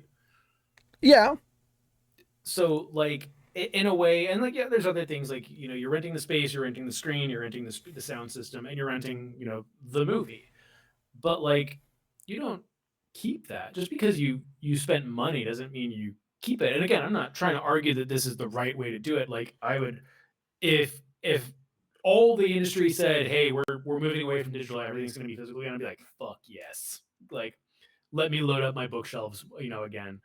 That's what I want, but I know it's not realistic. But the thing is, consumers chose, bless you, people chose convenience over ownership, 100%. They chose the convenience of not having to put discs into a device. That's what they chose. They thought that was too much, and so they gave up on it. And when that happened, they gave up the right to ownership. And yes, you can certainly make the argument that corporations pushed towards this, like having games that were only available digitally, having movies that were only available on a digital format, stuff like that. But I mean, in all reality, I remember when Blu-rays were on their way out, every single copy of a Blu-ray you would buy, it said like, we're including a digital copy of the game that you can download from this website. And it's like, you had the choice and you still went with the more convenient thing that meant you didn't have a physical thing that you owned. And I have no sympathy for people that get upset over stuff like that. And it's like, you had the choice and you chose not to make it. Yeah, and I was just gonna say what Mama P said right here about like music was another one that we don't really own the music. We lease the music, I remember, I'm old enough to remember, so are you, CDs and CD players and Walkmans and stuff, and like portable CD players. And I used to walk around neighborhoods carrying a boombox on my shoulder listening to CDs because like your CD player would skip. You know, anti-skip Yeah. was a big thing. And when we got the move over to like iPods and stuff, or what would become iPods, Zunes, stuff like Yeah, that, like to the MP3 to players, digital stuff like that. MP3 players, like it was a huge improvement. And like, yeah, I didn't physically own the disc with the But you were- music on you it were anymore, Buying it for 99 cents a song, or like 9.99 an album on or iTunes. downloading it from LimeWire and killing your parents' computer. I don't know what you're talking about. What are you talking about? Linkin Park in the end.exe. But yeah, like it was more convenient and it was a better experience. And discs get scratched, they get messed up, you know, like you lose them, they get broken. I don't have to worry about Steam breaking my disc of Resident Evil, you know, like that I bought through Steam, you know? Yeah. And it's just one of those things that when you take a step back and you look at like how we used to do things, and it's like what is better, right? And there are people out there that are doing archival work, and this is another controversy that we can bring back to Ubisoft, but like the reality is consumers and corporations together chose that ownership is less important than convenience. This was a mutual decision. Because again, this goes back to the DLC things. People wouldn't do it if they didn't like it. Yeah. If the convenience of let's the hypothetical alternate universe where CDs, DVDs, Blu-rays always gave a significant improvement in quality of whatever you're doing, whether that's an album, a movie, a video game, where the physical version of it was just the better version of it. Sure, you could probably make that argument in a different universe, but that wasn't the case in almost every way except ownership and like the subjective enjoyment of like, wow, I have a bookshelf full of movies or a bookshelf full of CDs or video games. If that's not appealing to you, and it isn't to a lot of people because that's space in their house or apartment, it was just like you said, it was a better experience. Your CDs weren't skipping. My copy of Fable for the original Xbox, talking about getting to the end, it was so scratched I literally could not finish the game because it would just crash and say the disc could no longer be read at the very end of the game. Like digital just beat out physical, and in turn we lost ownership. And look, there's ways, like if you look at GOG and you look at other platforms that have said, hey, we can give you a digital copy of what you purchased and you can do whatever you want with that. You can put it on a zip drive, you can put it on, you know, a portable hard drive, whatever, you can put it on your own personal server. But then it's on the consumer, right? The person who purchased it. Like if they don't maintain that, then it's lost. That's on them. That's not on the company.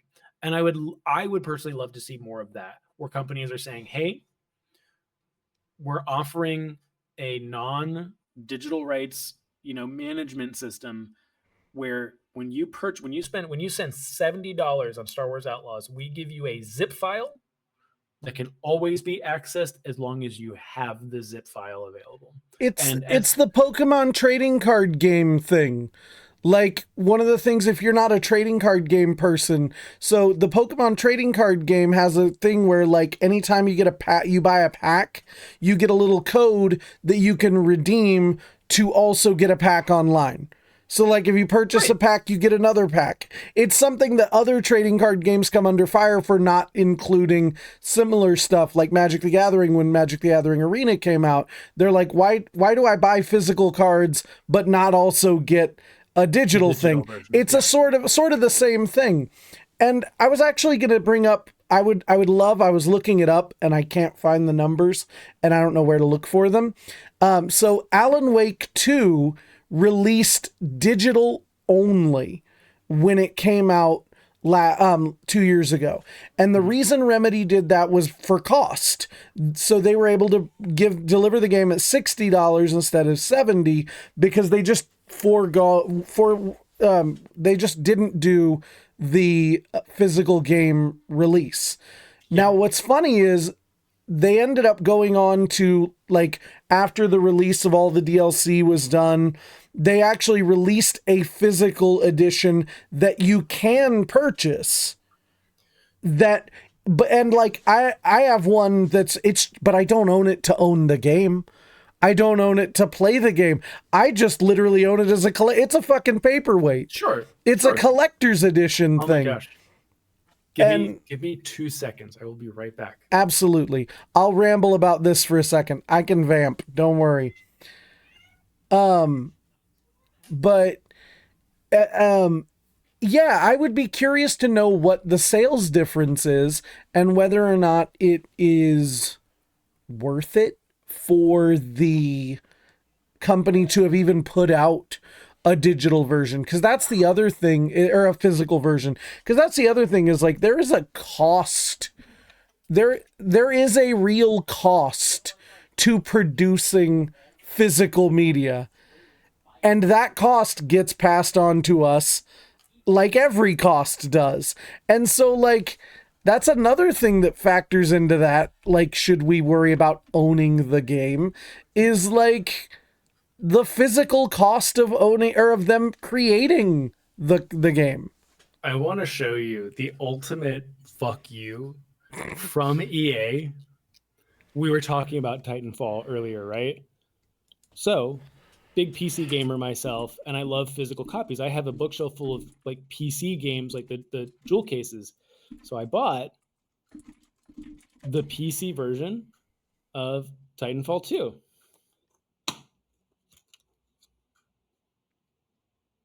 This is how it shipped. On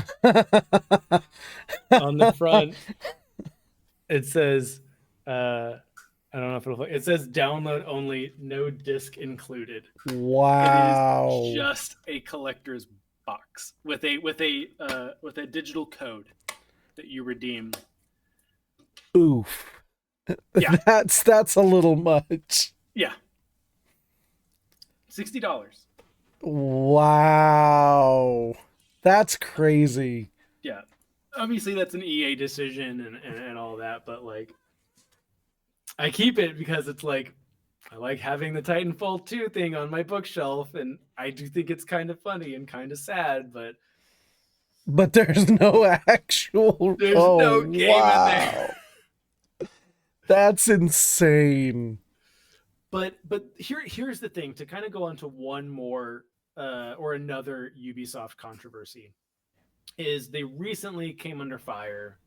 I'm going to say they came under fire about a year or two ago about one of their racing games, The Crew or The Crew 2. I don't really remember.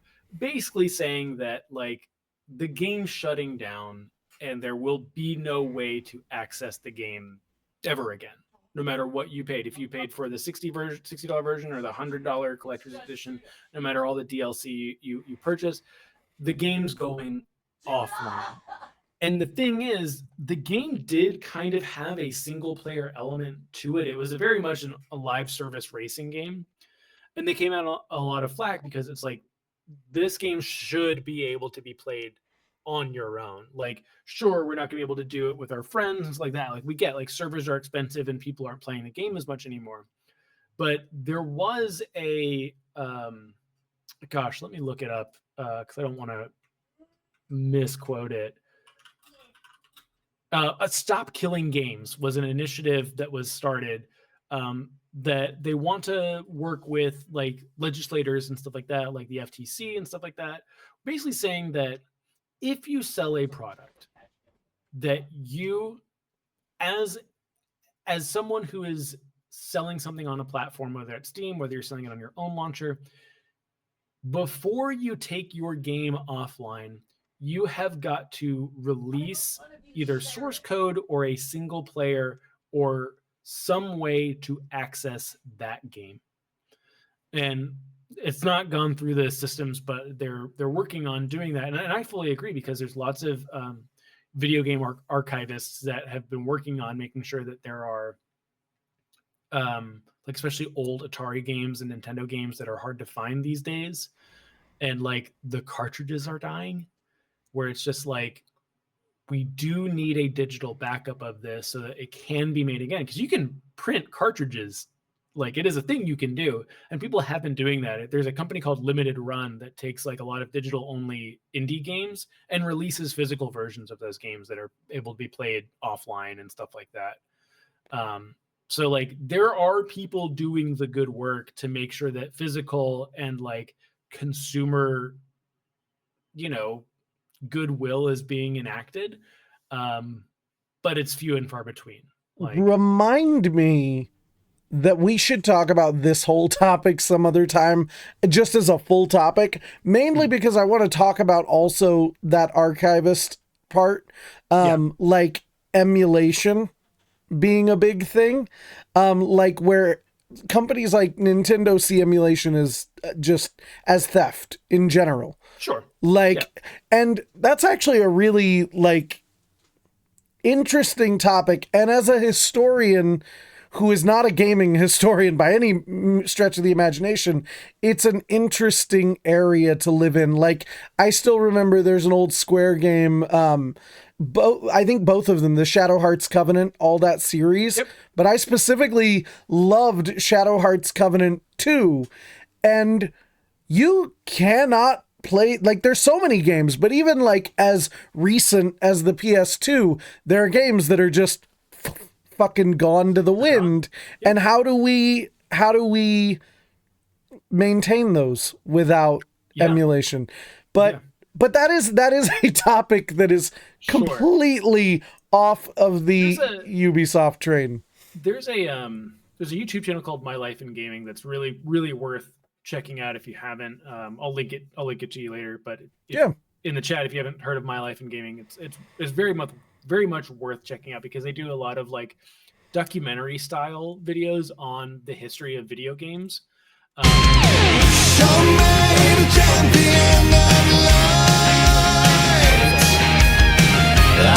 you the herald of darkness, lost in the never-ending night, diving deep to the surface.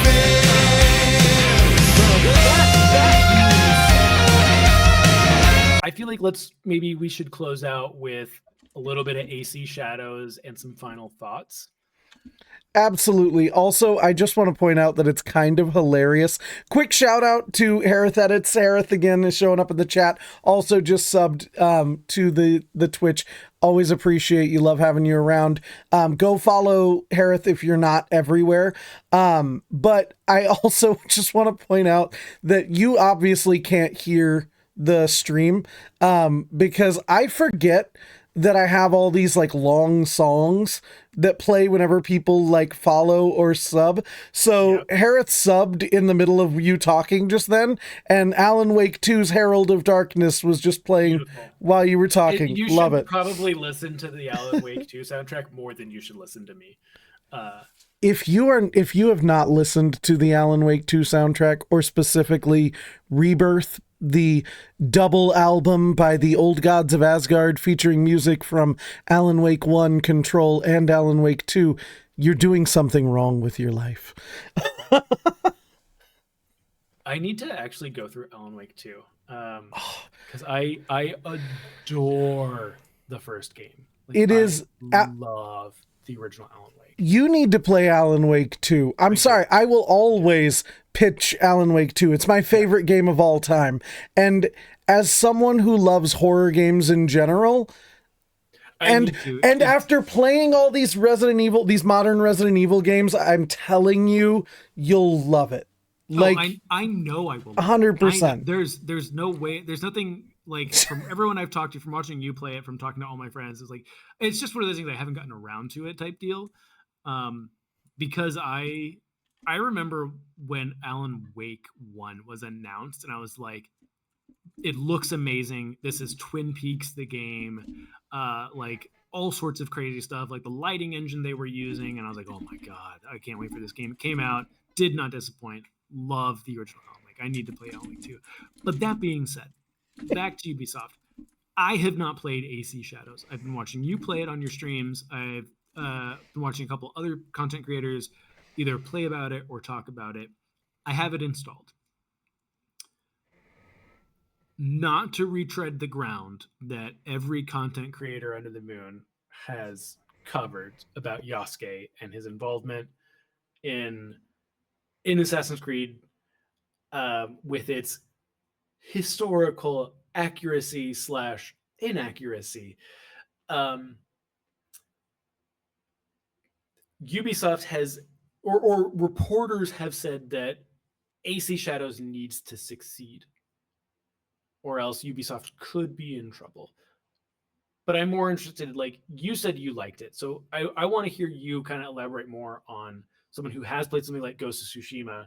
I don't know if you played Sekiro. Little bit. I want to play more of it. I don't own a copy of it yet. Okay. I want to though. But I can give you thoughts on the historical. I'll put my professional hat on for a second and give thoughts about historical stuff in general. So Japanese history exists in an amazing but also awful context. From historically speaking, like as speaking in terms of historiography, because Japan's isolationist history in general makes it wonderful in the sense that you can find so many primary sources, so many direct sources.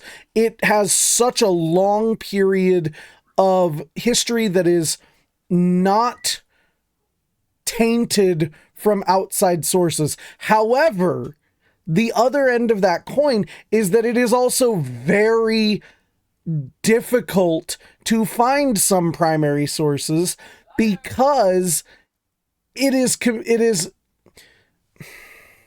I'm trying to find the correct way to say it. It suffers from being almost entirely primary sources in the sense that when something is destroyed, it's gone forever. Mm-hmm. It's the burning of the Library of Alexandria. It's like so much of Japanese history we have, and we have so many well-preserved primary documents, but anything that was destroyed, there really isn't a secondary copy of. We don't have multiple viewpoints like we do when in other facets, like specifically like medieval history, which is my area of expertise, is like we have 18,000 different, I'm being hyperbolic, but we have, 12 different primary source accounts of one specific instance or one specific person. We might have hundreds of different people's analysis of one person. Whereas with Japanese history, we just don't have that. And so what I mean with this, where I go to bring this up, is that like there is not a ton of historical information on Yasuke. There's a lot, like, that we see float around, but really any historical discussion of Yasuke pulls from the same sources. Like it all has to, because those are the only sources that exist. And so like when people give shit, possibly understandable. I think people give too much shit to Thomas Lockley and his book, African Samurai, the story of Yasuke, because it does infer a lot of things. It does make connections that are subjective. They are well-founded, in my opinion. They are well-founded, but they are still inferences. They are still subjective. And that is the problem with Yasuke, and including him in this game, is it is not the most well-preserved thing to discuss historical accuracy with. However, we also have to hold this up against a series that has given us the Wizard Pope, that has given us Robot George Washington, that has given us Machiavelli, the leader of assassins. Like, and so what All I mean of is that which what happened. we have so many historical figures throughout Assassin's Creed about whom we know so much more. And yet they were given these wildly fantastic fictional stories for the purpose of the game.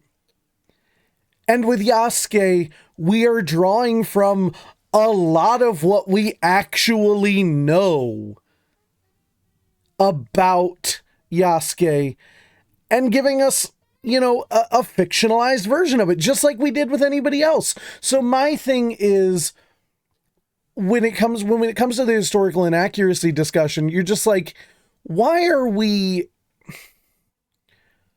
holding this game, this situation, this character under a different microscope? And you really have to look at it and ask yourself, would we be having this discussion if he weren't a black man? It's as plain and simple as that. Here's the thing, and I'm sure that someone has brought it up, but this is like the thing that, you know, you have these like racists that are trying to pretend they're not racist. Like, well, it's disrespectful. Why couldn't it be a Japanese man? I think it's disrespectful to Japanese culture. I'm like, are you unaware of just how many fucking samurai games exist? Like 2022, we got one of what a lot of people say one of the greatest games ever made in Ghost of Tsushima. All Japanese cast, like all like Japanese speaking cast. Like the people who voice acted the characters in English also did the voice acting. I think with like very few exceptions, they did their own voice actings for the Japanese language. Same actors. Except Jin Sakai, who is voiced by the voice actor who does Roronoa Zoro in One Piece. And that's why I listen to it in Japanese. Sorry. Yeah, I listen to it in Japanese as well. But like I said, like with few exceptions, almost all the voice actors of the Japanese voiceover. One of the widely considered one of the greatest Soulsborne games, Sekiro, is a samurai game, features a Japanese character. You have non-historical instances of samurai in game in something like Onimusha. Like that trilogy uses Japanese characters. It's all about fighting demons and stuff like that. You have things like Tenchu. You have things like Dynasty Warriors, stuff like that. You have all of these games. There's an almost limitless amount of like swinging around katana style games. We have been fetishizing the East for hundreds of years. Since Marco Polo wrote a book and came back from China, we have been fetishizing their culture and mystifying it ever since then. And you are right that we make so many video games that are just, oh, katana go burr. And like this game, if anything, and Sekiro, less Sekiro. Okay, maybe not Sekiro, but like Ghost of Tsushima and this specifically take such lengths to show care to culture and history in a way that American media, Western media has not taken previously in a lot of ways. Like we really do spend so much time fetishizing just how cool samurais are, and like look at how many TV shows exist that are just like, oh, but is the katana better than this sword? Is a samurai cooler than, like, it's insane. They're everywhere. It's like, insane that we have so much of that, and yet we choose this game to be the one that we want to fight with. And like you said about the protagonists, like we're playing Minority Olympics now. We're playing, like, to say that like, oh, well, we're taking a spot away from a Japanese protagonist by having Yasuke. Like you said, there are a million other games that feature Japanese protagonists. Yep. Could you have made Assassin's Creed Shadows in a different time period, probably, which I would argue that this time period was the perfect time period to set an Assassin's Creed game. But aside from that, could you have chosen any Japanese samurai to make this game about? Yeah, you absolutely could have. The developers chose to tell this story. And you know what? Maybe they did choose it because they were like, we open up a lot more relatability to our audience if we choose Yasuke. Like, not only is he an interesting historical figure, but he is also black. And you know what? Fuck it. I'm just going to say it. Diversity is a reason that they picked Nawe and Yasuke for a reason. And one of those reasons is if we have a female protagonist and a black samurai, I guarantee you there are more gamers than you think who are women, who are people of color, who saw them choose Nawe and Yasuke and went, I'm playing that game because I want to be the cool female shinobi. There are people who said, I want to be the black samurai because that's what I've wanted to play forever. And Ubisoft made a calculated business decision to say, if we can rope those people in, if we can get those people to want to play this game too, and we can get the people who are just going to play Assassin's Creed or Assassin's Creed in Japan, why would you not make that business decision? Like, fuck the purity politics of it all. They made an economic decision, and look at the fucking sales. It worked. Yeah. And here's the thing. There is a discussion to be had about corporations tokenizing and using marginalized groups for the sake of profit and not telling those stories accurately. There are tons of content creators out there that talk about this. It's like, yes, there are people who will put in, black characters, Asian characters, and make them a stereotype, make them a trope. And it's like, yeah, that's annoying on all ends. But here's the thing, like, that's a discussion that could be had, and it's not the discussion that a lot of people who are upset about Assassin's Creed Shadows are having or even want to have. And here's my thing. To go back to Ubisoft controversies, one of the controversies about it might have been Unity, but it might have been like one of the ones before it, where there was like one of the multiplayer elements when they were doing multiplayer Assassin's Creed was, why can we not have women assassins? Like, how come all of the like generic multiplayer assassins, they're all dudes? And Ubisoft's excuse was, girls are too hard to code. Oof. And here we are 10-ish years, like about a decade later, and they have gone to great lengths to tell those stories, to tell stories about women, to tell stories about minorities, to tell stories of people from different backgrounds, not just like colonial times. Like, they're going out of their way to tell more interesting and diverse stories. And it's like, hey, this is you can look at this as two things. This is a point of growth from Ubisoft, and this is also, like you said, it's a calculated business decision. Both can be true, and you can both criticize the bad and praise the good at the same time. And this is kind of like where it gets frustrating to me, is like, there are these conversations that can be had, and these fucking chuds don't want to have those conversations. They just want to have the conversation of, I don't want the black man in my video game. Like, that's where that conversation ends with them. And they hide it behind terms like DEI, woke, historical accuracy. You don't give a fuck, you being those people, don't give a fuck about the historical accuracy of the main character. You just want to, like we all do, want to go burr with the katana. You just don't want to do it as a black guy. Like, that's all it is. Like, if there was a Japanese man in place of Yasuke, and he could summon dragons and rain down fire onto feudal Japan, or the Western integration era of Japan, and he was raining down fire upon French and Spanish dignitaries, there would be no complaint about historical inaccuracy. Look at Rise of the Ronin. that came out. Team Ninja, right? Rise of the Ronin.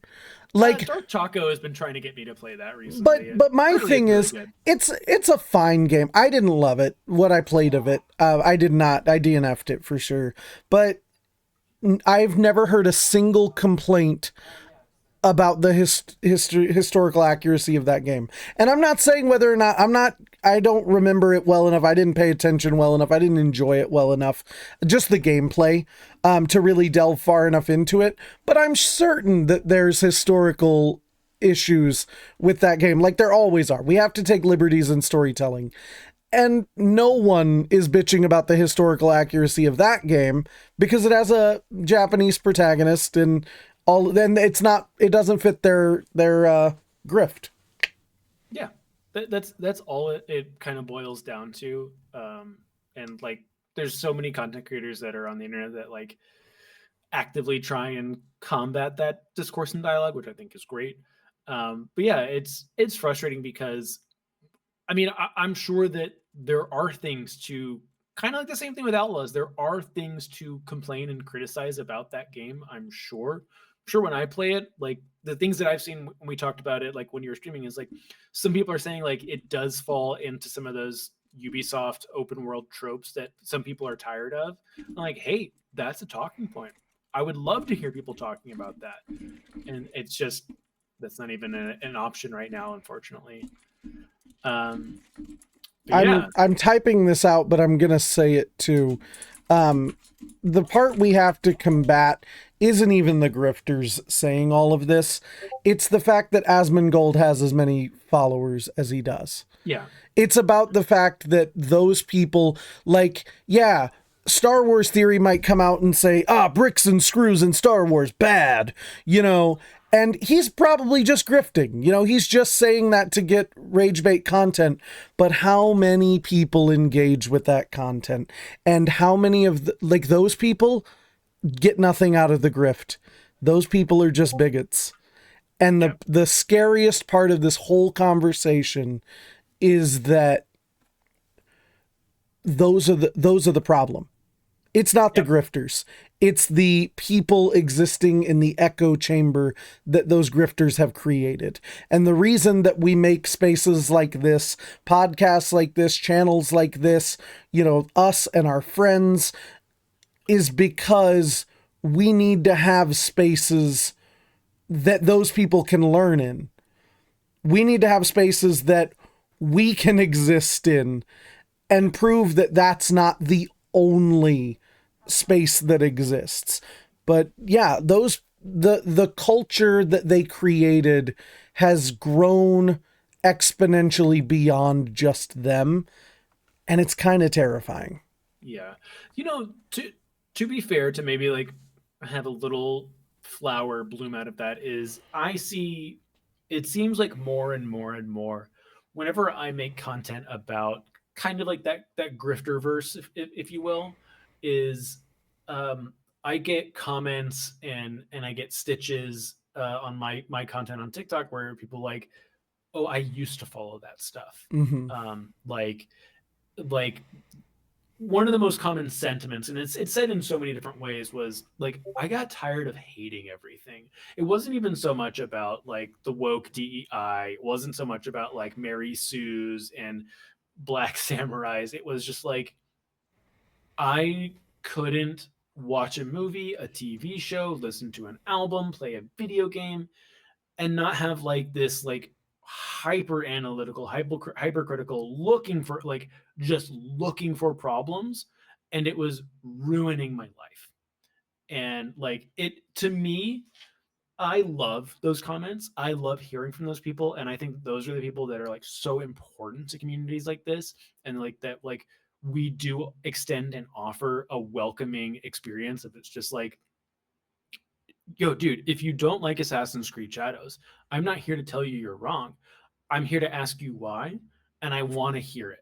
I want to hear why you didn't like it. Why don't you like the Star Wars sequels? Why don't you like the Acolyte? Why don't you like Rings of Power? Why don't you like Game of Thrones or House of the Dragon? Tell me why, and like have an open conversation and dialogue. And when those people are presented with like actual conversation, they're like shocked and surprised that like people want to hear what they have to say, and that they want, and like that there's someone that's trying to give them a counterpoint, not just like you're bad and dumb, but like saying like the amount of times like on like TikTok lives when I've talked to people and been like, here is the themes of the Star Wars sequel trilogy. What don't you like about it? Like laying it out very plain, like, oh, I never thought of it like that way. And I'm like, that's the theme of the movie. That's there on screen. And they're like, oh, I just never thought of it that way. That's really crazy. I should go rewatch those movies. Same thing with video games. Is it's just like, oh, I never thought of it that way. Oh, that's wild. I should go replay that, or I should revisit it. And it's like, yeah, when you aren't in the magnifying lens of I'm trying to find a reason to hate this thing, everything changes. And it's super cool to see people kind of step out of that. And I think that segues into my final thoughts, because we should probably wrap this up soon. Yeah. And my final thoughts really come down to, I hope that people, and to a certain extent corporations like Ubisoft, companies like Ubisoft, are able to take feedback, take opinions, and change.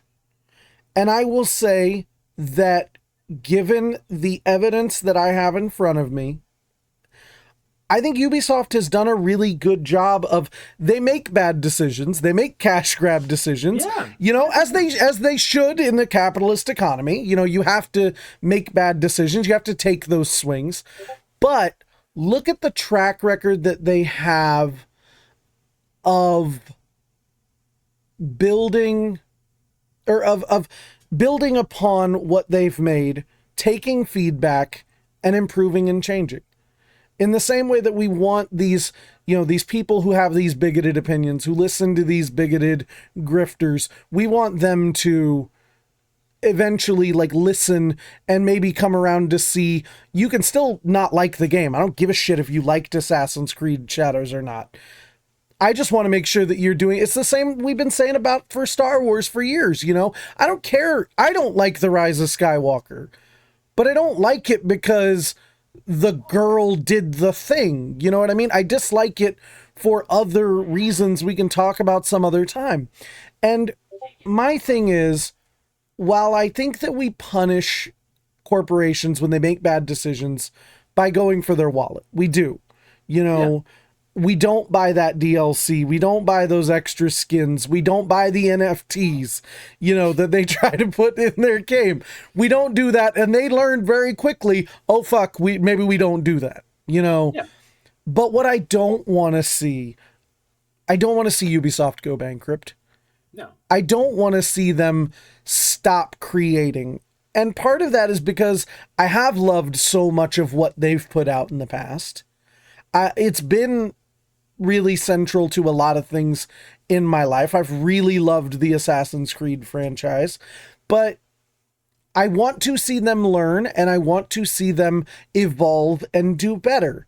And I think that look at the difference even just between the release of Star Wars Outlaws and the release of Assassin's Creed Shadows.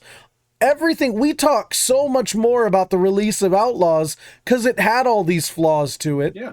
Those flaws are not present in Assassin's Creed Shadows. They delayed that game. Yeah. because they were not confident in the product. And you don't often see that. Like, yeah, you see like, yeah, games get delayed all the time, but like you don't often get a company saying, we're not happy with where it's at right now. We want to make sure that it's as good as it can be within a reasonable amount of time, right? Before we release it to the public. And that's what they did. Assassin's Creed has had a history of releasing in October, November. They want the holiday sales for their games. It's March. They released the game in March, 4 to 5 months later than they typically release Assassin's Creed. And it's like, these are to me, this shows like these are like, hey, clearly the decisions they were making with their games were not generating the profit they were expecting. So they're working on that, and that's fine. I don't want to see Ubisoft go bankrupt. I don't want to see any company go bankrupt. I'd rather see a company improve and release better products. I love video games. That includes AAA video games. I'm not someone out there that's like, AAA games, bleh. And it's like, no, AAA games are fucking cool, dude. Like, I like the big set pieces. I like the big maps. I like the cool graphics. I think it's great. I also love stuff like Vampire Survivors. I also love stuff like Shotgun Roulette. You know, that was an itch.io game, like I said, that got released on Steam recently. Like, I love stuff like that. I love little, like, fun, tiny indie games that, you know, just like was made by one person. I love it. I think it's all super cool. Wanting any of it to fail, wanting a company to go bankrupt, it's just like, you don't like video games. Like, if that's how you feel, you don't want it. You don't want to see something like Assassin's Creed make a really good game. You don't want to see something like Star Wars Outlaws 2 be a really awesome experience. You don't want a Starfield 2 to be everything that you hoped the first game would be. Like, you don't like this stuff. You're just here for the drama, and it's like, just at this point, just get out. Like, you're do us all a favor, do yourself a favor. Like, instead of hating this stuff, move on, find something different that suits you better. So yeah, like, I want to see Ubisoft do better. I want to see Ubisoft do better with their products, by their customers, all of it. I think they can do better, and I think they are showing that. Um, I think Prince of Persia was a really good step. I think what they did with X Defiant, and again, this is, you know, you can say that something like X Defiant is, you know, a test of, see, like, hey, this is what people say they want. Let's test it out. Didn't work out. We didn't even talk about this. The new update for Rainbow Six Siege, Siege X, that'll be happening later this year. You know, that is based on a lot of player feedback. And they're also trying to kind of steer away from what, Overwatch and Counter-Strike did. They want to have a huge overhaul for the game, but kind of keep the original game intact as well. Like, yeah, and we're still going to get stumbles. We didn't even touch Skull and Bones, which was a disaster, but I think everyone knew I it was gonna forgot be about that. Yeah. I literally forgot about that, because you're right, it was a disaster. But that was a game that was like in development hell. There was lots of like investor bullshit going on with Skull and Bones. But like, it's just one of those things that, like, I want to see EA, I want to see Ubisoft, I want to see Bethesda, I want to see them do better.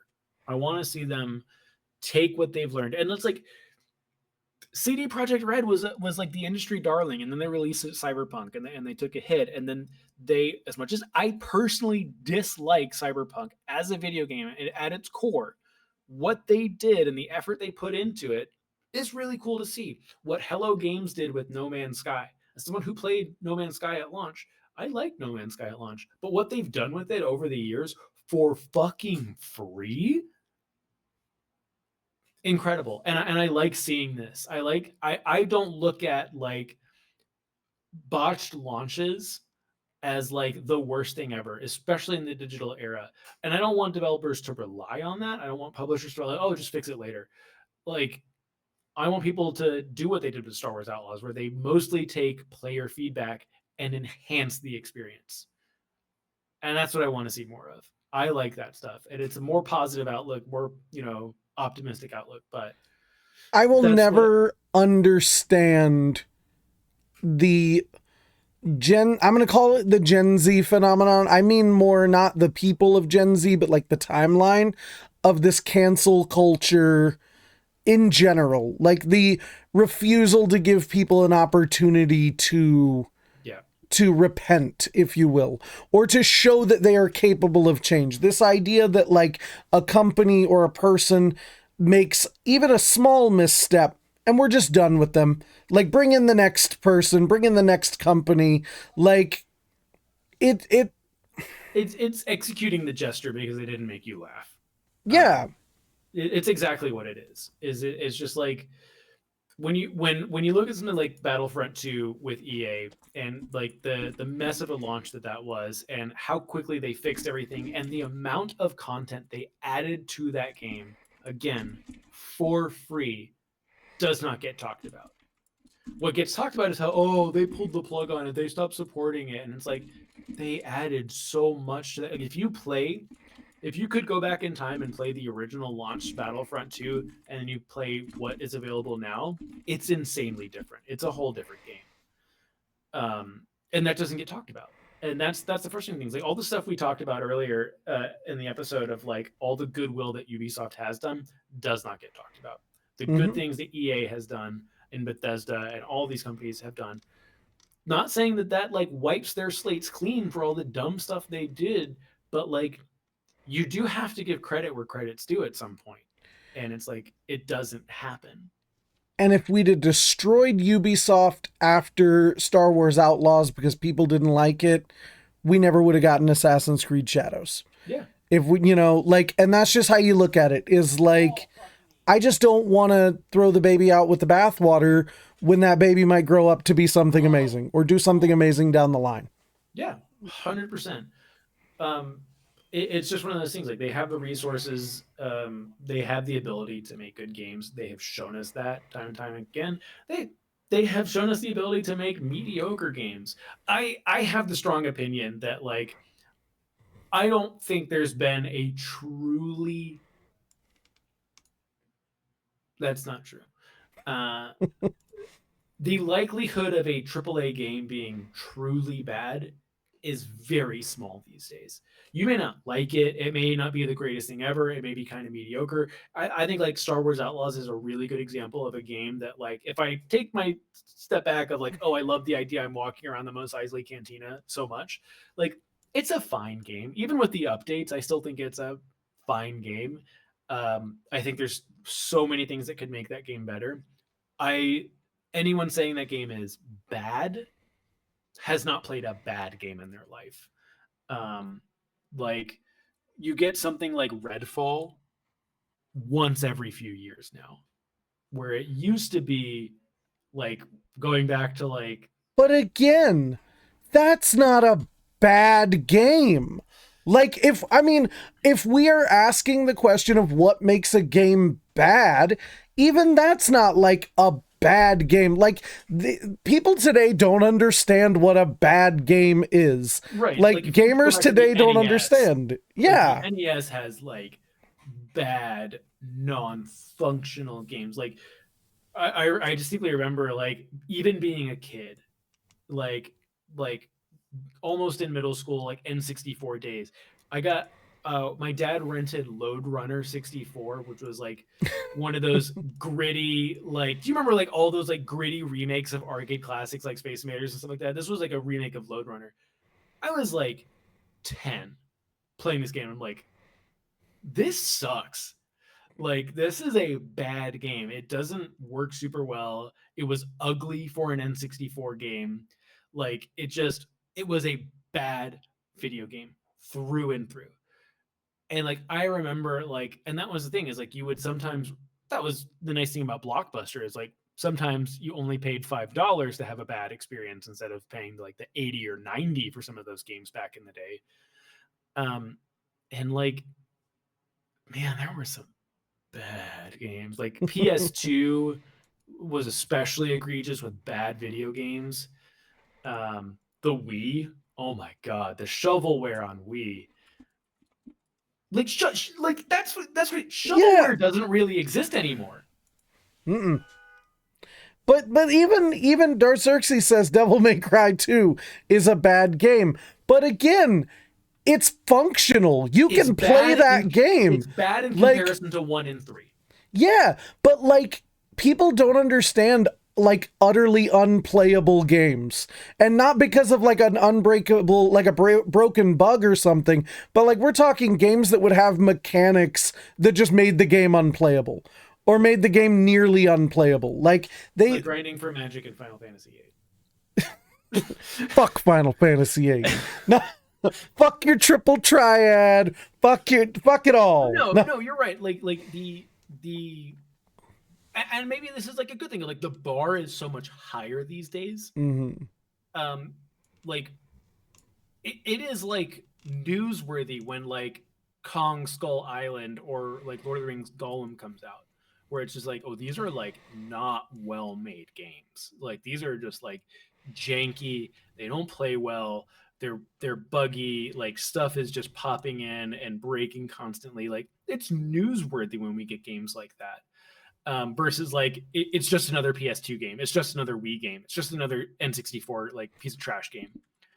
And it kind of goes back to what I was saying about Star Wars Outlaws, where it's like I always, whether it's any game, is go back to me playing Sega Genesis and Super Nintendo.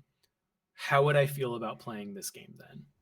And it's like, I know it's not the most fair comparison, but like I'm like, this would be the craziest, coolest thing that I could possibly imagine back then. And I'm like, I'm just grateful we have these experiences today. Fuck The Lion King. Just Hey, that was a good game. I'm gonna leave this with one little fact for you, just in case. Look this up if you didn't know. Game developers had specific deals to make certain versions of the game harder, so that people would have to rent it multiple times from rental stores. This is a thing with Sega NES or SNES. Like the Sega Genesis version of The Lion King is damn near impossible by design because they wanted to force multiple rentals from Blockbuster. Legit. Look it up. There's multiple instances where the American version of a game and the Japanese version of a game, the American version is harder because of the rental market in the States versus like the like just buying market in Japan. That stuff was crazy. And Harith, you said it well. Like, we are in a golden age of media across the board.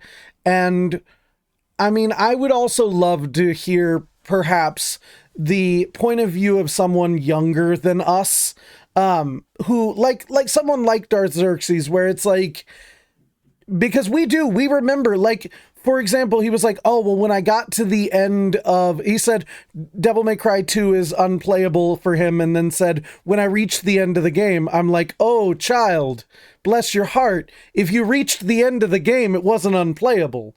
Like, but this is a generational thing, because for us, we look at it and we go, oh, I know what a bad game really looks like. Yes. But if the bar has been raised so high, are we maybe old man yelling at the skying it a bit and not understanding that, yeah, but the bar is different to what makes a game unplayable in 2025 than what made it unplayable in 2005. Yeah. You know, so maybe there's a little bit of old man yelling at the sky. Yeah. It's I think the thing that of like old people yelling at the sky thing is the thing that personally frustrates me is when younger people say that like games were so much better back then. Like my favorite is Skyrim. Is that like Skyrim was peak, you know, and that, you know, something like Starfield is just a wasted, you know, just a worse version of Skyrim, or every other open world game is a worse version of Skyrim. And I'm always like, two things. Skyrim was not universally loved when it came out. Let's not forget that. Like, people said that it was a worse version of Oblivion and a worse version of Morrowind when it came out. And also, I don't understand the complaint of games were so much better back then, and then people complaining that a game feels like it plays from 10 years ago. And I'm like, but I thought that's when games were good.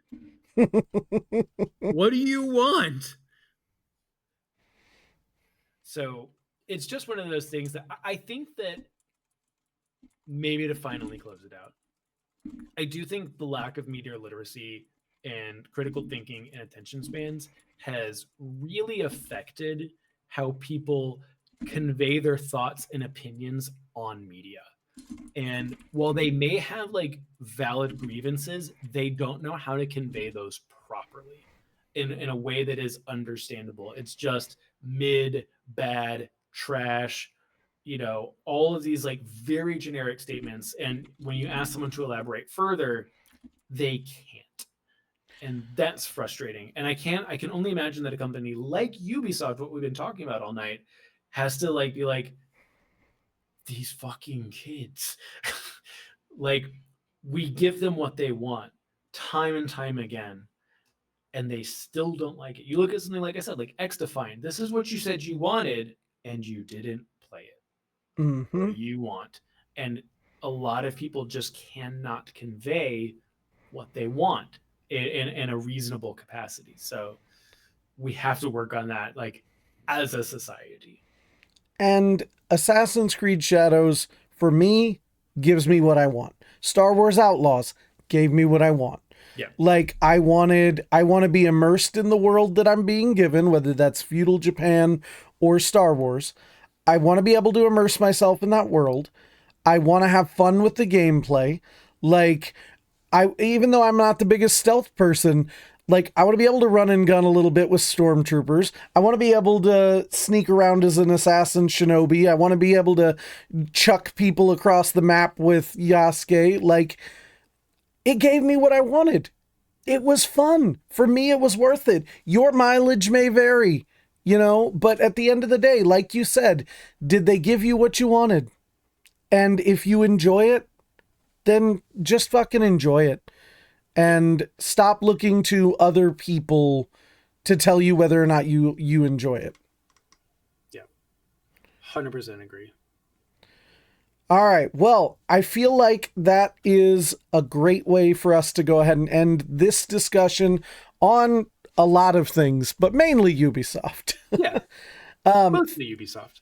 Chase, go ahead and plug yourself where everybody can find you and anything Sure. else you want to say. Sure, yeah, you can find me mostly on TikTok at Forward Into the Black. Tomorrow night, you can find me on the Podmons podcast. We are rewatching Andor Season 1 to get ready for Andor Season 2. We'll be watching it kind of arc by arc. We'll be watching the Aldani arc and talking about that.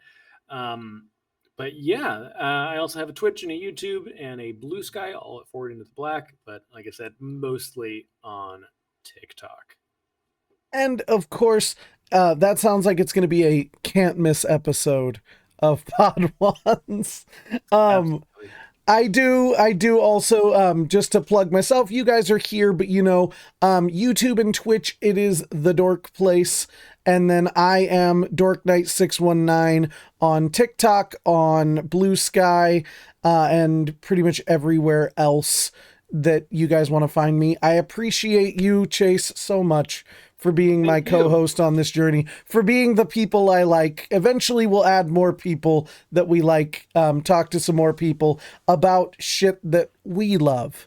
But thank you, everybody, for coming by today. Thank you to X-Core Gamer Skills and Harith Edits. Big shout out to the sub and the resub there, for you guys joining us there. I hope you guys stick around. Follow everywhere for more content. After this podcast, in just a few minutes, we will be in the Discord, just on voice chat if anybody wants to hang out, because I like ending it that way.